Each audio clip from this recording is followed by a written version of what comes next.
అర్ధ శతాబ్దపు కళ నెరవేరి అప్పుడే 10 ఏళ్లవుతుంది.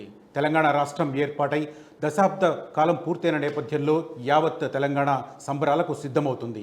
నిన్న మొన్ననే రాష్ట్రం ఏర్పడ్డ సంబరాలు జరుపుకున్నాం. అప్పుడే దశాబ్ద వేడుకలకు కూడా సిద్ధమవుతున్నాం.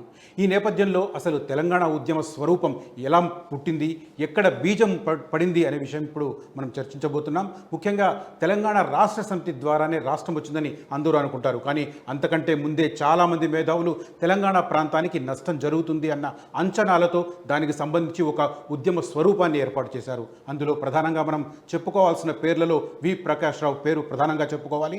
ముఖ్యంగా ప్రొఫెసర్ జయశంకర్తో కలిసి ముందే ఒక తెలంగాణ ఉద్యమానికి సంబంధించిన స్వరూపాన్ని ఆయన రచించారు. ఒకసారి నాతో పాటు స్టూడియోలో ఆయన ఉన్నారు. ఆయనతో డిస్కస్ చేద్దాం. ఉద్యమ నాటి జ్ఞాపకాలను నెమరు వేసుకుందాం. అదే రకంగా ఆనాడు కన్న కలలు ఈ దశాబ్ద కాలంలో ఏ మేరకు నెరవేరాయి చర్చించుకుందాం. ప్రకాష్ అన్న నమస్తే అన్న. ఒక్కసారి మనం 14 ఏళ్ల ఉద్యమ స్వరూపాన్ని గుర్తు చేసుకుంటే ఎన్నో ఒళ్ళు గగురుపాటు కలిగించే సంఘటనలు చూసాం.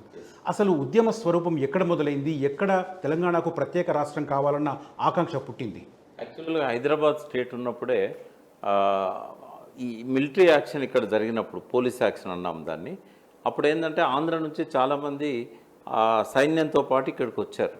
ఇక్కడ వచ్చిన తర్వాత ముస్లింలు అందరినీ పదవులకి వెళ్ళి తొలగించేశారు. అప్పుడు నిజాం పెట్టిన ఎస్పీలను, నిజాం పెట్టిన కలెక్టర్లను, కింద నుంచి పైదాకా జ్యుడిషియరీ కానీ తొలగించేసి ఇంగ్లీష్ వచ్చిన వాళ్ళు కావాలని చెప్పేసి అప్పుడు ఏం చేశారంటే మొత్తం ఆంధ్ర నుంచి వచ్చిన వాళ్ళను మద్రాసీలు అనేవాళ్ళు. అప్పుడు మద్రాస్ స్టేట్లో ఆంధ్ర ఉండే. అయితే అట్లా ఇక్కడ నింపారు. వాళ్ళకు వ్యతిరేకంగా non Mulki go back, Mulki అంటే స్థానికుడు అని. అయితే తెలంగాణలో ముల్కీ అనేది నిజాం కాలం నుంచి ఉన్నది, సాలార్జంగ్ కాలం నుంచి ఉన్నది, 4వ నిజాం దగ్గర నుంచి ఉంది. నాన్ ముల్కీ ముల్కీలు అనే వివాదాలు మొదట్లోనేమో నాన్ ముల్కీ ముస్లింలకు వ్యతిరేకంగా ముల్కీ ముస్లింలు కొట్లాడేది. అది ఉత్తర భారతదేశం నుంచి వచ్చిన వాళ్ళను అప్పుడు ఇక్కడ పదవులలో నింపారు. ఈ ముల్కీ సూత్రం వెంబడే నడుచుకుంటూ వచ్చింది మొత్తం తెలంగాణ ఉద్యమం. తర్వాత ఏమైంది, ఆంధ్ర ముల్కీ తెలంగాణ ముల్కీ, ఆంధ్ర నాన్ ముల్కీ. సో వాళ్ళ వ్యతిరేకంగా గోబ్యాక్ ఉద్యమం వచ్చినప్పుడు సిటీ కాలేజ్ దగ్గర, ఉస్మానియా హాస్పిటల్ దగ్గర ఫైరింగ్లో 8 మంది చనిపోయారు. తర్వాత ఫజల్ అలీ కమిషన్ దగ్గర కూడా ఆంధ్ర తెలంగాణ కలపొద్దని చెప్పారు. అయినా కూడా నెహ్రూ గారు కలిపేశారు. ఆ తర్వాత 69 ఉద్యమం అప్పుడు ఇది ఒక పెద్ద మనుషుల ఒప్పందం ద్వారా కలయిక జరిగింది. ఆ కలయిక ఒప్పందంలోని అంశాలను అమలు చేయాల్సి ఉండే. కానీ అందులో 14 అంశాలు ఉంటే ఏ అంశం అమలు కాలేదు, ఒక్కటి కూడా కాలేదు. దాంతో ఏమైంది, మళ్ళీ ఇక్కడ ఒక అన్రెస్ట్ వచ్చింది. మళ్ళీ అన్ని ప్రొటెక్షన్స్ ఉన్న తర్వాత కూడా ఉద్యోగాలలో ఆంధ్ర వాళ్ళని నింపుతున్నారు అని చెప్పి ఇక్కడ విద్యార్థులు, ఉద్యోగులు ఫస్ట్ ఇక్కడ ఏంటంటే ఉద్యమం స్టార్ట్ చేశారు. చేసినాక 2-3 నెలల తర్వాత చెన్నారెడ్డి గారు ఆ ఉద్యమ నాయకత్వ బాధ్యతలు తీసుకున్నారు 69లో. ఆ తర్వాత ఇక ఫైరింగ్ అయింది, చాలాసార్లు ఫైరింగ్లు అయినాయి, 369 మంది చనిపోయినలు అనేది అప్పుడున్న వార్త. అది అట్లా వచ్చింది. ఎప్పుడైతే తెలంగాణ ఉద్యమం ఇక్కడ చల్లారిపోయిందో ఎలక్షన్స్ వచ్చినప్పుడు 10 మంది ప్రజాసమితి నుంచి పార్లమెంట్ సభ్యులు గెలిచారు. దేశం అంతా కూడా ఇందిరమ్మ భజన చేస్తుంటే అప్పుడు కాంగ్రెస్ చీలిపోయి ఇందిరా కాంగ్రెస్ అనేది ఒకటి ఏర్పడ్డది. అంటే అప్పుడేమో రెడ్డి కాంగ్రెస్, ఇందిరా కాంగ్రెస్ అన్నది 78లో, 77లో. ఇప్పుడు ఇక్కడ పాత కాంగ్రెస్, కొత్త కాంగ్రెస్. అంటే ఫస్ట్ కాడెట్ల గుర్తుండే, ఆ కాడెట్ల గుర్తు నుంచి ఆవుదూడ గుర్తు వచ్చింది. ఆ తర్వాత చేయి గుర్తు వచ్చింది. అంటే కాంగ్రెస్లో 2 సార్లు స్ప్లిట్స్ వచ్చాయి.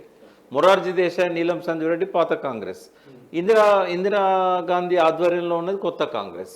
అప్పుడు ఏంటంటే ఇక్కడ దేశమంతా 370కి పైన కాంగ్రెస్కి వచ్చినా కూడా తెలంగాణ మాత్రం ప్రజాసమితికి వచ్చినాయి.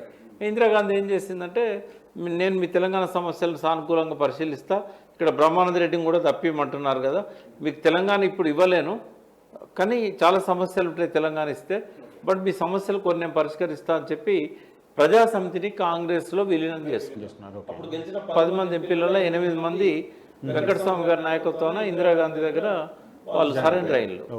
దాంతో ఇక నిస్సహాయ స్థితిలో చెన్నారెడ్డి ఏం చేసేది లేక ఒక 6 సూత్రాలు అనేవి అప్పుడు పెట్టుకున్నారు. ఈ 6 సూత్రాలు కాదు, 6 సూత్రాలు అప్పుడు చెన్నారెడ్డి గారు ఇచ్చారు ఆమెకి, 6 కండిషన్లు. అందులో ఒక కండిషన్ ఫుల్ఫిల్ చేసింది. బ్రహ్మానంద రెడ్డిని దించి చెన్నారెడ్డి చెప్పిన వ్యక్తికి చీఫ్ మినిస్టర్ ఇచ్చింది. చెన్నారెడ్డి చెప్పింది ఎవరి పేరు, పివి నరసింహారావు పేరు. అట్లా జరిగింది అది. అయితే ఆ రోజు నుంచి కూడా తెలంగాణ ఉద్యమం సమస్య పైన కూడా తెలంగాణ ఆకాంక్ష అనేది ప్రజల్లో ఉంది. సరే, అప్పుడు ఆవేశపరులైన యువకులు ఏం చేశారు, ఈ నక్సలైట్ బాట పెట్టారు. వాస్తవంగా నక్సలిజం పుట్టిందే తెలంగాణలో ఇక్కడ. అంటే అంతకుముందు డార్జిలింగ్లో ఉండే నక్సల్బరి, ఆ తర్వాత శ్రీకాకుళం, ఆ రెండు దిక్కులు అణచివేయబడ్డ తర్వాత మళ్ళీ తెలంగాణలో మొదలైంది. కొండపల్లి సీతారామయ్య, సత్యమూర్తి వాళ్ళు తెలంగాణ ఉద్యమంలో పనిచేశారు. సో ఈ క్యాడర్ని అంతా వాళ్ళు అడిదిక్కు తిప్పుకోపోయారు. గద్దరు, కూర రాజన్న వీళ్ళందరూ తెలంగాణ ఉద్యమంలో బాగా యాక్టివ్గా పనిచేసిన వాళ్ళు. సో ఇది ఇంకో రూపంలో ప్రజ్వలింది. సో 30 ఏళ్ళు నక్సలైట్ ఉద్యమం నడుస్తూనే వచ్చింది.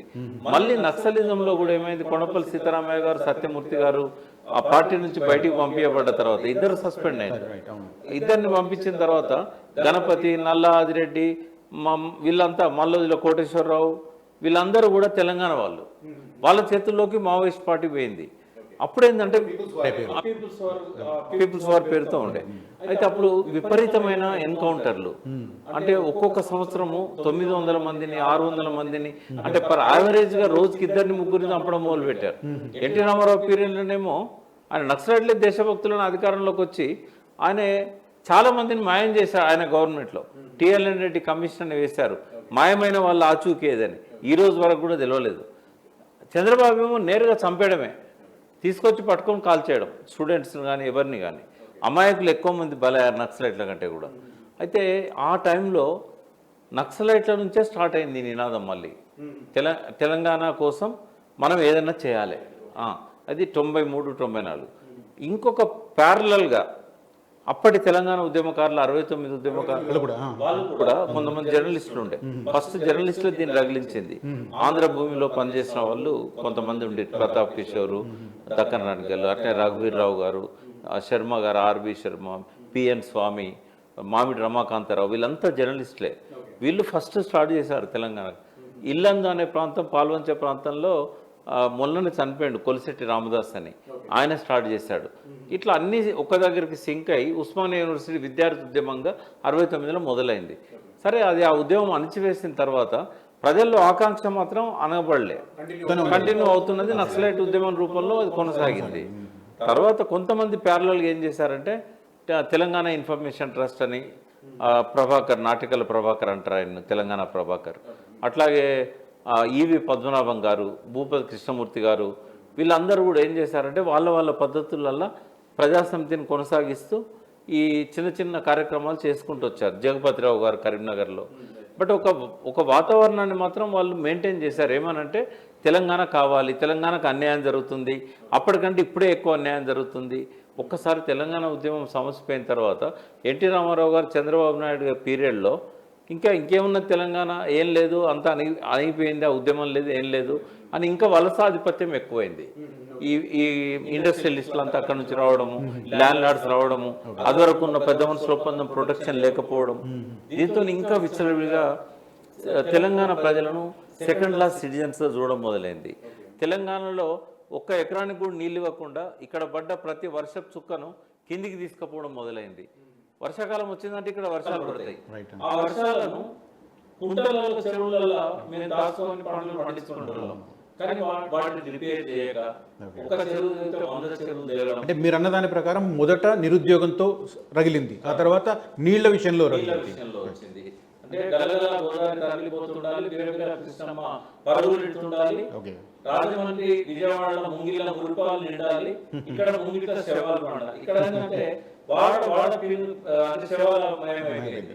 ఎట్లా చనిపోయిందంటే ఒకటి ఎన్కౌంటర్స్, రెండవది ఆత్మహత్యల ప్రధాన కారణం నీళ్లు లేకపోవడం. మొత్తం తెలంగాణలో 20-25 వేల మంది నక్సలైట్ల పేరు మీద చంపబడ్డారు. 30-35 వేల మంది రైతులు ఆత్మహత్యలు చేసుకున్నారు. ఈ పరిస్థితిని చూసి మాలాంటి వాళ్ళం ఏం చేయాలని ఆలోచిస్తున్న సమయంలో ఆ పీపుల్స్ వారి నుంచి వచ్చిన లిటరేచర్ కొంత మాకు ఉపయోగపడ్డది. ఇన్నయ్య ఉండే, గాదే ఇన్నయ్య గారిని ముందు పెట్టి వాళ్ళు దగాపడ్డ తెలంగాణ పుస్తకాలు వాళ్ళ పరోక్ష సహకారంతోనే వచ్చినాయి. అవి మమ్మల్ని కొద్దిగా ప్రేరేపించినాయి. వాటితో పాటుగా పాత భూపతి కృష్ణమూర్తి లాంటి వాళ్ళు. అయితే నక్సలైట్ ఉద్యమంలో ఉన్న 2 గ్రూపులు సీరియస్గా తెలంగాణ ఉద్యమం బిల్డ్ చేయాలని పనిచేసినాయి. ఒకటి వీరన్న జనశక్తి నుంచి విడిపోయి ఆయన భారత సంయుక్త రాష్ట్రాల విప్లవకారుల కమిటీ అని పెట్టుకున్నాడు. ఆయన పరోక్షంగా సహకరించాడు. ఇటు పక్కన పీపుల్స్ వారు కూడా పరోక్షంగా సహకరించింది. వీరన్న వాళ్ళేమో తెలంగాణ మహాసభ, దానికి నేను ఆర్గనైజింగ్ సెక్రటరీ ఉంటుంది, చెరుకు సుధాకర్ కన్వీనర్ ఉండే, భరత్ కుమార్, బెల్లయ్య నాయక్ వీళ్ళంతా మాతో ఉండేవాళ్ళు. అట్లాగే తెలంగాణ జనసభకు ఆకుల భూమయ్య గారు అట్లే రాజన్న గ్రూపుకు సంబంధించి వాళ్ళు హనుమాన్ గారిని ముందు పెట్టి వాళ్ళు ఒకటి పెట్టుకున్నారు. ముందు వాళ్ళు జై తెలంగాణ అనలేదు, అంటే ప్రత్యేక రాష్ట్రం అనలేదు, ప్యాకేజ్ అడిగారు. కొంతకాలం తర్వాత ప్రజలలో వస్తున్న మార్పు చూసి వాళ్ళు కూడా ఉన్నప్పటికి కూడా ఒక అభిప్రాయాలు ఉన్నప్పటికీ కూడా బలంగా ఉన్నప్పటికీ కూడా ఎందుకు ఒక ఫెరోషియస్ ఉద్యమంగా 2000 సంవత్సరం కంటే ముందు రూపుదాల్చలేదు? మంచి ప్రశ్న అడిగారు. ఎందుకంటే నాయకత్వ సమస్య. చెన్నారెడ్డి గారు మోసం చేశారు, ద్రోహం చేశారు అనేది ఆ కాలంలో ఉన్న ఆంధ్ర పత్రికలు బాగా ప్రచారం చేశాయి. అప్పుడు తెలంగాణ వాయిస్ వినిపించే పత్రిక లేదు. అప్పుడు ఆంధ్రపత్రిక, ఆంధ్రజ్యోతి, ఆంధ్రప్రభ, ఇంకా ఈనాడు కూడా రాలే అప్పుడు. కాబట్టి వాళ్ళంతా ఏం ప్రచారం చేశారంటే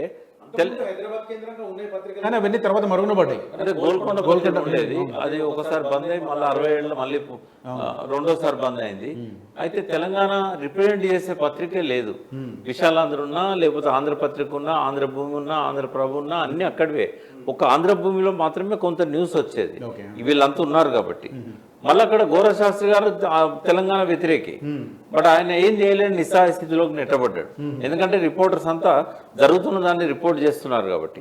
అప్పుడు ఆంధ్రభూమి అనేది నెల్లూరు వాళ్ళ చేతుల్లో లేదు, మద్రాసు వాళ్ళ చేతుల్లో ఉండే. తర్వాత చంద్రశేఖర్ రెడ్డి వాళ్ళు కొన్నారు. సో అట్లా ఆ ఒక్క పత్రికలనే కొంచెం స్పేస్ ఉండే తెలంగాణ వార్తలకు. కానీ చెన్నారెడ్డి ద్రోహి, చెన్నారెడ్డి దొంగ అని చెప్పేసి ఎప్పుడైతే ప్రచారం చేశారో, ఇంకా తెలంగాణ నాయకులు అంటేనే అమ్ముడు పోతారు, వాళ్ళ స్వప్రయోజనాల కోసం చేస్తారు క్రియేట్ అయింది చేశారు. ఆంధ్ర పత్రికలు అట్లా ప్రచారం చేశాయి. ఇది ఒక రాజకీయ నిరుద్యోగుల నినాదం తెలంగాణ అనేది. ఒకే భాష కదా, అందరం కలిసి ఉండాలి. బట్ ఊపిరి తీసుకోలేనంత ఉక్కపోత మనకు 96-97 నాటికి వచ్చింది. నీళ్లు లేక రైతుల ఆత్మహత్యలు, ఉద్యోగాలు లేక నిరుద్యోగులంతా కూడా నక్సలైట్ ఉద్యమం బాట పట్టడం, రకరకాల ఇవన్నీ వచ్చిన తర్వాత ఇంకా తెలంగాణ రాకపోతే మనం బతకలేము, రైతులు ఆత్మహత్యలు చేసుకుంటున్నారంటేనే అదొక సింబాలిక్గా మనకు కనబడతా ఉంది. కాబట్టి మాలాంటి వాళ్ళమందరం కూడా ఆలోచించినాం. అదే సమయంలో ఈ పీపుల్స్ వార్, జనశక్తి వీళ్ళందరి ప్రేరణ కూడా మా వెనకాల ఉండే. బట్ మేమేం చేసామంటే 28 సంఘాలతోని తెలంగాణ ఐక్యవేదిక పెట్టాం. అంటే మా లోపల ఊపిరి పోసింది ఏంటంటే, దేవగౌడ గారు ఎర్రకోట మీద 1997 ఆగస్టు 15 96 ఆగస్టు 15న ప్రధానమంత్రి స్పీచ్లో ఆయన ఉత్తరాఖండ్ రాష్ట్రాన్ని ఏర్పాటు చేస్తామని ప్రకటించాడు. ఆశ పుట్టింది. ఉత్తరాఖండ్ ఏర్పడుతున్నాడు, మనది ఎందుకు వద్దు? వాళ్ళు కూడా ప్రత్యేక రాష్ట్ర పోరాటం చేస్తున్నారు. ఇంతలో బీజేపీ వచ్చింది, అప్పుడు వాజ్పేయి ప్రభుత్వం. వాళ్ళు ఏం చేశారు, ఒక్క ఉత్తరాఖండే కాకుండా వాళ్ళు ఛత్తీస్గఢ్ తర్వాత ఇచ్చారు. ఎప్పుడైతే ఈ 3 రాష్ట్రాలు ఏర్పడ్డాయో, కాకినాడ తీర్మానం కూడా చేసినట్టున్నారు 98 మధ్యకాలంలో కాకినాడ తీర్మానం 98లో. సో ఇక్కడ రాష్ట్ర కమిటీ కాకినాడ తీర్మానం చేసింది, అక్కడ వాజ్పేయి ప్రభుత్వం ఉంది కాబట్టి కొంచెం ఊపు వచ్చింది. వీళ్ళు పాదయాత్రలు చేశారు బీజేపీ వాళ్ళు. సో మేము మహాసభ పెట్టాము. ఆ తర్వాత కొద్ది రోజులకు భూమయ్య గారి తరఫున జనసభ వచ్చింది. అప్పుడు బెల్లి లలిత అనే ఒక మంచి సింగర్ తెలంగాణకు, ఆమెను చంపేశారు. కారణాలు ఏమైనా కావచ్చు, వీరన్నను తీసుకుపోయి చంపేశారు. సో వీళ్ళిద్దరే తెలంగాణ ఉద్యమంలో ప్రముఖంగా ఉన్నవాళ్ళు కాబట్టి మళ్ళీ ఒక నిర్బంధం వచ్చింది. అయితే ఇక నాయకత్వ కొరత మొదటి నుంచి వెంటాడుతూ ఉంది. ప్రజల్లో ఉన్నా కూడా నాయకుడు లేడు. అయితే ఒక నాయకుడు రావాలి మెయిన్ స్ట్రీమ్ నుంచి, అన్ని వనరులు ఉన్న నాయకుడు కావాలి. మా దగ్గర డబ్బు లేదు, అందరినీ కూడగట్టగలిగే శక్తి లేదు. అయితే మా ఉద్యమకారులలో అప్పుడు గట్టిగా ఉన్నది ఒక గద్దరే, అంటే తెలంగాణ మొత్తంలో పరిచయం ఉన్న వ్యక్తి. ఇంకా మిగతా వాళ్ళు ఎవరిని అందరు గుర్తుపట్టే అంత పరిచయం ఉన్న వాళ్ళు కాదు. జయశంకర్ లాంటి వాళ్ళని గుర్తుపట్టినా కూడా is not a crowd puller, is not a leader. ఆయన ఒక మేధావి. జనార్దన్ రావు గారు మీడియా కోఆపరేషన్ ఉంటే జరిగేది, కానీ మీడియా కోఆపరేషన్ లేదు కాబట్టి హైలైట్ జరిగేది కాదు. టీవీలు అన్ని లేవు. తేజ టీవీ ఉండేది, మీకు తెలుసు, మీరు అలా పనిచేస్తారు. తేజ టీవీ ఉండేది, అప్పుడు ఈ టీవీ ఉండేది, 2 టీవీలు ఉండేది, దూరదర్శన్ ఉండేది. ఇట్లా లాస్ట్కి ఏమైందంటే ఒక నాయకుడిని వెతకాలి, కన్విన్స్ చేయాలి అని ఫస్ట్ మా అన్వేషణ పి జనార్దన్ రెడ్డితో మొదలైంది. నేను, జయశంకర్ గారు, కేశవరావు జాదవ్ గారు, పాశం యాదగిరి. ఫస్ట్ మేము గద్దర్ని అడిగినాం. గద్దర్ తను రానన్నాడు. తెలంగాణ ఉద్యమంతో ఉంటాను కానీ నాయకత్వ బాధ్యతల్లోకి నేను రానన్నాడు. ఆయనకు కొన్ని లిమిటేషన్స్ ఉండే. ఎందుకంటే భువనగిరిలో మొదటిసారి తెలంగాణ అనగానే ఆయన మీద బుల్లెట్ల వర్షం కురిసింది. సో ఆ పార్టీ వైపు నుంచి కూడా ఆయనను ముందు పెట్టాలనే ఆలోచన లేకుండే. ఈ పరిస్థితులలో ఆయన ఎన్నుకోబోయాడు. మేము పోయి అడిగినాం, నేను, జయశంకర్ గారు, కేశవరావు జాదవ్, మల్లెపల్లి లక్ష్మయ్య, పాశం యాదగిరి. మేము 5 వెంకటాపురం పోయి గద్దర్ను నాయకత్వం తీసుకోమని అడిగాం. ఆయన ఒక 2 గంటలు చర్చించిన తర్వాత కూడా నో అని చెప్పాడు. కొన్ని కారణాలు ఆయన చెప్పాడు, అవి నేను చెప్పలేను ఇప్పుడు. తర్వాత ఇక మెయిన్ స్ట్రీమ్ రాజకీయ నాయకులను కలిసాం. మెయిన్గా నేను మన కేశవరావు జాదవ్ గారు, మేము అందరి దగ్గర తిరిగేది. ఎవరైనా కొద్దిగా పాజిటివ్ ఉంటే జయశంకర్ గారిని తీసుకుపోయి కూర్చోబెట్టేది. చిన్నారెడ్డి గారిని కలిసాం, ఇంద్రకరణ్ రెడ్డిని కలిసాం. వాళ్ళు తెలంగాణ కాంగ్రెస్ అని కూడా పెట్టుకున్నారు ఆ టైంలో. 42 మంది సంతకాలు అప్పుడు నేను రాసిందే అది. నేను రాసిన దాన్ని చిన్నారెడ్డి గారు తీసుకుపోయి అందరు సంతకాలు పెట్టి సోనియా గాంధీకి ఇచ్చారు. ఇంద్రకరణ్ రెడ్డి గారిని అడిగాం, కోదన్ రెడ్డి గారిని అడిగాం. ఎవరిని అడిగినా కూడా వాళ్ళకు ఒక నమ్మకం లేకుండే. ఇంకా లాస్ట్కు ఇక రాదు తెలంగాణ, ఇక మనం ఏం చేయలేము అనుకున్న స్థితిలో బషీర్బాగ్ కాల్పులు జరిగినాయి 2000 సంవత్సరం ఆగస్టు 28వ తేదీ. అయితే ఆ కాల్పులు జరిగిన తర్వాత కేసీఆర్ గారి దగ్గర నుంచి స్పందన వచ్చింది. సెప్టెంబర్ 6వ తారీఖు బహుశా 5వ తారీఖు ఈనాడు పేపర్లో కరెంటు ఛార్జీలు తగ్గించకపోతే రైతుకు ఉన్న గోచి ఊడిపోద్ది అనే హెడ్డింగ్తోని ఈయన రాసిన లెటర్ని జిస్ట్ వేశారు వాళ్ళు. డిప్యూటీ స్పీకర్ అంటే ఒక అధికార పార్టీ నుంచి ఒక కేబినెట్ ర్యాంక్ ఉన్న వ్యక్తి, ఒక సీనియర్ టీడీపీ నాయకుడు ఇవాళ చంద్రబాబుకు వ్యతిరేకంగా లెటర్ రాశాడు. చంద్రబాబు ఎంత నియంత అంటే పార్టీలో ఏ ఒక్కరు కూడా ఆయన ధిక్కరించే వాళ్ళు లేరు. సో మాకు కొద్దిగా ఊపిరి వచ్చింది. అప్పుడు సంతపూర్ రఘువీరరావు గారు 69 ఉద్యమాన్ని నడిపిన వ్యక్తి, ఆయన ఫస్ట్ పోయి అదే రోజు కేసీఆర్ గారిని కలిశారు. ఈ రైతుకు ఉన్న గోచి ఊడిపోయింది ఆల్రెడీ, ఈ ఒక్క మీ లెటర్లతో ఏం కాదు, మీరు బయటికి రండి, తెలంగాణ ఉద్యమ బాధ్యతలు తీసుకోండి, మేమంతా మీ వెంట ఉంటామని చెప్పాడు. కొద్దిగా ఇన్స్పైర్ అయ్యి కేసీఆర్ గారు ఏం చేశారంటే ఆ రోజు నుంచి ఒక 9 నెలల పాటు అందరినీ పిలుచుకోవడం, స్టడీ చేయడం, కలవడము ఇట్లా జరిగింది. సో నేను జయశంకర్ గారు అప్పుడు అమెరికాలో ఉండి, ఆయన వచ్చిన తర్వాత ఆయన వచ్చాడు. అంతకంటే ముందు నేను నా దగ్గరికి 2-3 పంపించాడు ఆయన. ఫస్ట్ నేను పోలేదు, ఎందుకంటే ఏ పొలిటీషియన్ కూడా ముందుకు రాలేదు కాబట్టి నాకు కొద్దిగా నమ్మకం లేకుండే. బట్ తర్వాత 2 సార్లు ఆయన పిలిచిన రాలేదు, వచ్చిన వాళ్ళు నిలబడతారన్న గ్యారంటీ కూడా లేదు అప్పట్లో పరిస్థితులు అట్లా. తర్వాత ఇక జయశంకర్ గారికి ఫోన్ చేసి ప్రకాష్ వస్తలేడు అంటే ఇక ఆయనతో నేను రికమెండ్ చేయించుకోబడ్డా. అప్పుడు కేసీఆర్ గారి దగ్గర పోయిన తర్వాత నాకు అనిపించింది నేను ఆలస్యం చేశాను, ఆయన చాలా సీరియస్గా ఆలోచిస్తున్నాడు. నేను పోయిన రోజు కూడా ఉదయం 11ంటికి పోతే రాత్రి 3 దాకా మాట్లాడుకుంటున్నాం. సో అంత తీక్షణంగా ఏకదీక్షతో ఆయన స్టడీ చేస్తున్నాడు. ఆయనకు కొన్ని అనుమానాలు ఉండే, కొన్ని సందేహాలు ఉండే, ఎట్లా వస్తుంది తెలంగాణ, అప్పుడు 69లో ఇంతమంది చనిపోయినా రాలేదు, అంత పెద్ద ఉద్యమం వచ్చినా కూడా, అట్లాగే 10 మంది ఎంపీలు గెలిచినా రాలేదు అని కొన్ని సందేహాలు ఉండే. తర్వాత లాబింగ్ ద్వారా ఎట్లా వస్తుంది అనే దాని మీద అప్పుడు చెప్పాను నేను. అప్పుడంటే ఇందిరాగాంధీ 370 మంది ఎంపీలు గెలిచారు కాబట్టి తెలంగాణ ఎంపీలు ఆమెకు పెద్దగా అవసరం పడలేదు, వీళ్ళ అవసరం కోసం పోయి జాయిన్ అయ్యారు. కానీ కాబట్టి ఓటుతోని వాజ్పేయి ప్రభుత్వం కుప్పకూలింది. అప్పటి 2 ఇయర్స్ అయింది. ఇదంతా చెప్పిన తర్వాత మనకు 16 సీట్లు ఉన్నాయి. అప్పుడు ఈ 16 ఒక 5-6 గెలిపించుకున్నా కూడా మనము డిక్టేట్ చేసే పొజిషన్లో ఉంటాం. ఇప్పుడు వచ్చేటన్ని సంకీర్ణ ప్రభుత్వాలే కదా. 5 ఏళ్లలో 3 సార్లు ఎన్నికలు వచ్చినాయి కదా. 96 దేవగౌడలు, వాజ్పేయి మళ్ళీ 2 సార్లు, ఓ రోజు 13 రోజులుగా దిగిపోయాడు. ఇవన్నీ చెప్పిన తర్వాత ఆయనకు నమ్మకం వచ్చింది. వచ్చి మనం నిజంగానే మనం పార్టీ పెట్టి ఎంపీలను గెలిపించుకోవాలి, దానికి కొంత ఉద్యమం చేయాల్సిన అవసరం ఉంటుంది అని జయశంకర్ గారు కూడా ఆయన కేసీఆర్ను తీసుకురావడం ఇనిషియేషన్ మీ వైపు నుంచే మొదలైంది. అంటే కేసీఆర్ గారేమో ఆయనకు మొదటి నుంచి ఉండే తెలంగాణ ఉద్యమంలోకి రావాలని. ఎప్పటి నుంచి? 92 నుంచి ఉండే. ఫస్ట్ టైం పివి నరసింహారావు దగ్గరికి అప్పుడు జానారెడ్డి ఆధ్వర్యంలో జగపతిరావు గారి ప్రోత్సాహంతో ఒక కమిటీ పడ్డది ఆ తెలంగాణ ఎమ్మెల్యేలది, irrespective of political parties. Congress government ఉంది అప్పుడు, నేదురుమల్ జనార్దన్ రెడ్డి గవర్నమెంట్, అప్పుడు పివి ప్రధాని, వీళ్ళందరూ పోయిండ్రు అక్కడ ఢిల్లీకి. అందులో కేసీఆర్ కూడా పోయిండు, టీడీపీ కాంగ్రెస్ ఎమ్మెల్యేలంతా. జగపతిరావు గారు, జానారెడ్డి దాని లీడర్స్ పోయి పివిని కలిస్తే పివి అంత ముందుకు రాలే. అప్పుడు దీనికోసం ఉద్యమం చేయాలని చెప్పి మొట్టమొదటిసారి ఏపీ భవన్లో తన మిత్రులతో కేసీఆర్ అన్నట్టుగా వాళ్ళు కూడా కన్ఫర్మ్ చేశారు. మళ్ళీ ఒకసారి 94-96 ప్రాంతంలో నిర్మల్లో ఒక ఉప ఎన్నిక అయినప్పుడు టీడీపీ తరఫున ఇన్ఛార్జ్గా పోయాడు. ఒకరోజు ఏదో మీటింగ్ క్యాన్సిల్ అయితే శ్రీరామ్ సాగర్ ప్రాజెక్టు పోయి చూడు మన ప్రాజెక్టు ఎట్లా దెబ్బతింటున్నాయి, ఆంధ్ర ప్రాజెక్టులు వైష్ణవాలయాల్లాగా ఉంటే తెలంగాణ ప్రాజెక్టులు శివాలయాల్లాగా ఉంటాయి అంటే మనసులో ఎప్పటి నుంచో ఉంది.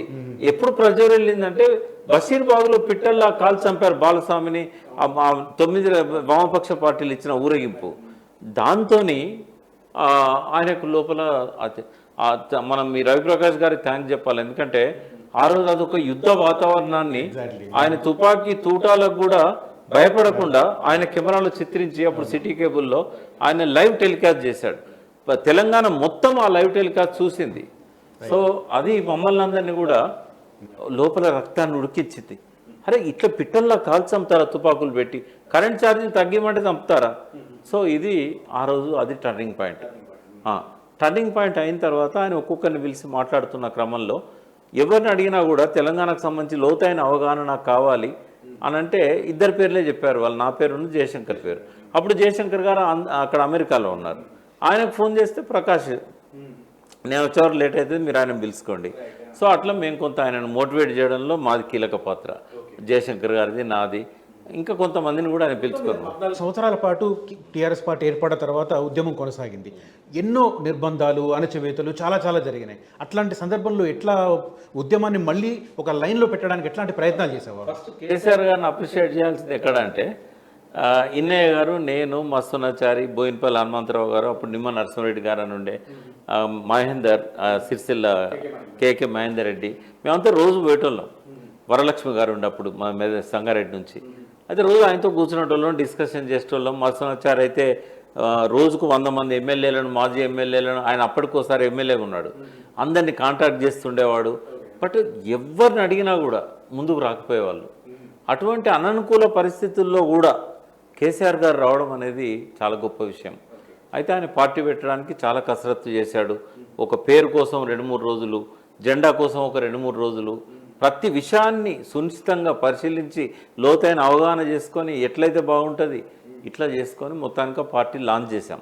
లాంచ్ చేసిన నాడు మాతోని రికగ్నైజ్ చేయబడ్డ వ్యక్తులు ఎవరూ లేరు. ఒక మసనాచారి ఎక్స్ఎమ్మెల్యే, పాపారావు గారు అప్పుడు ప్రజెంట్ ఎమ్మెల్యే కాంగ్రెస్ పార్టీ, అప్పుడు సిరిసిల్ల ఎమ్మెల్యే అని, వీళ్ళిద్దరే మెయిన్ పర్సన్స్. తర్వాత రవీంద్రనాథ్ రెడ్డి వచ్చాడు, Mahabubnagar BJP doctor Ravindranath Reddy. So వీళ్ళు తప్ప నోటెడ్ పర్సనాలిటీస్ ఎవ్వరూ లేరు. తర్వాత మేము వచ్చిన దేశం చిరమల్ల ఎక్స్ఎమ్మెల్యే, తర్వాత మందాడు సత్యనారాయణ రెడ్డి, వీళ్ళందరినీ ముందు పెట్టుకొని కొంత ఒక్కొక్క పార్టీలోకి వెళ్ళి కొంతమంది వచ్చారు. నిరంజన్ రెడ్డి గారు, జగదీష్ రెడ్డి గారు, వీళ్ళు ముందు వచ్చారు. కొద్దిగా డిస్కషన్ జరుగుతున్న క్రమంలో వాళ్ళు కూడా వచ్చారు.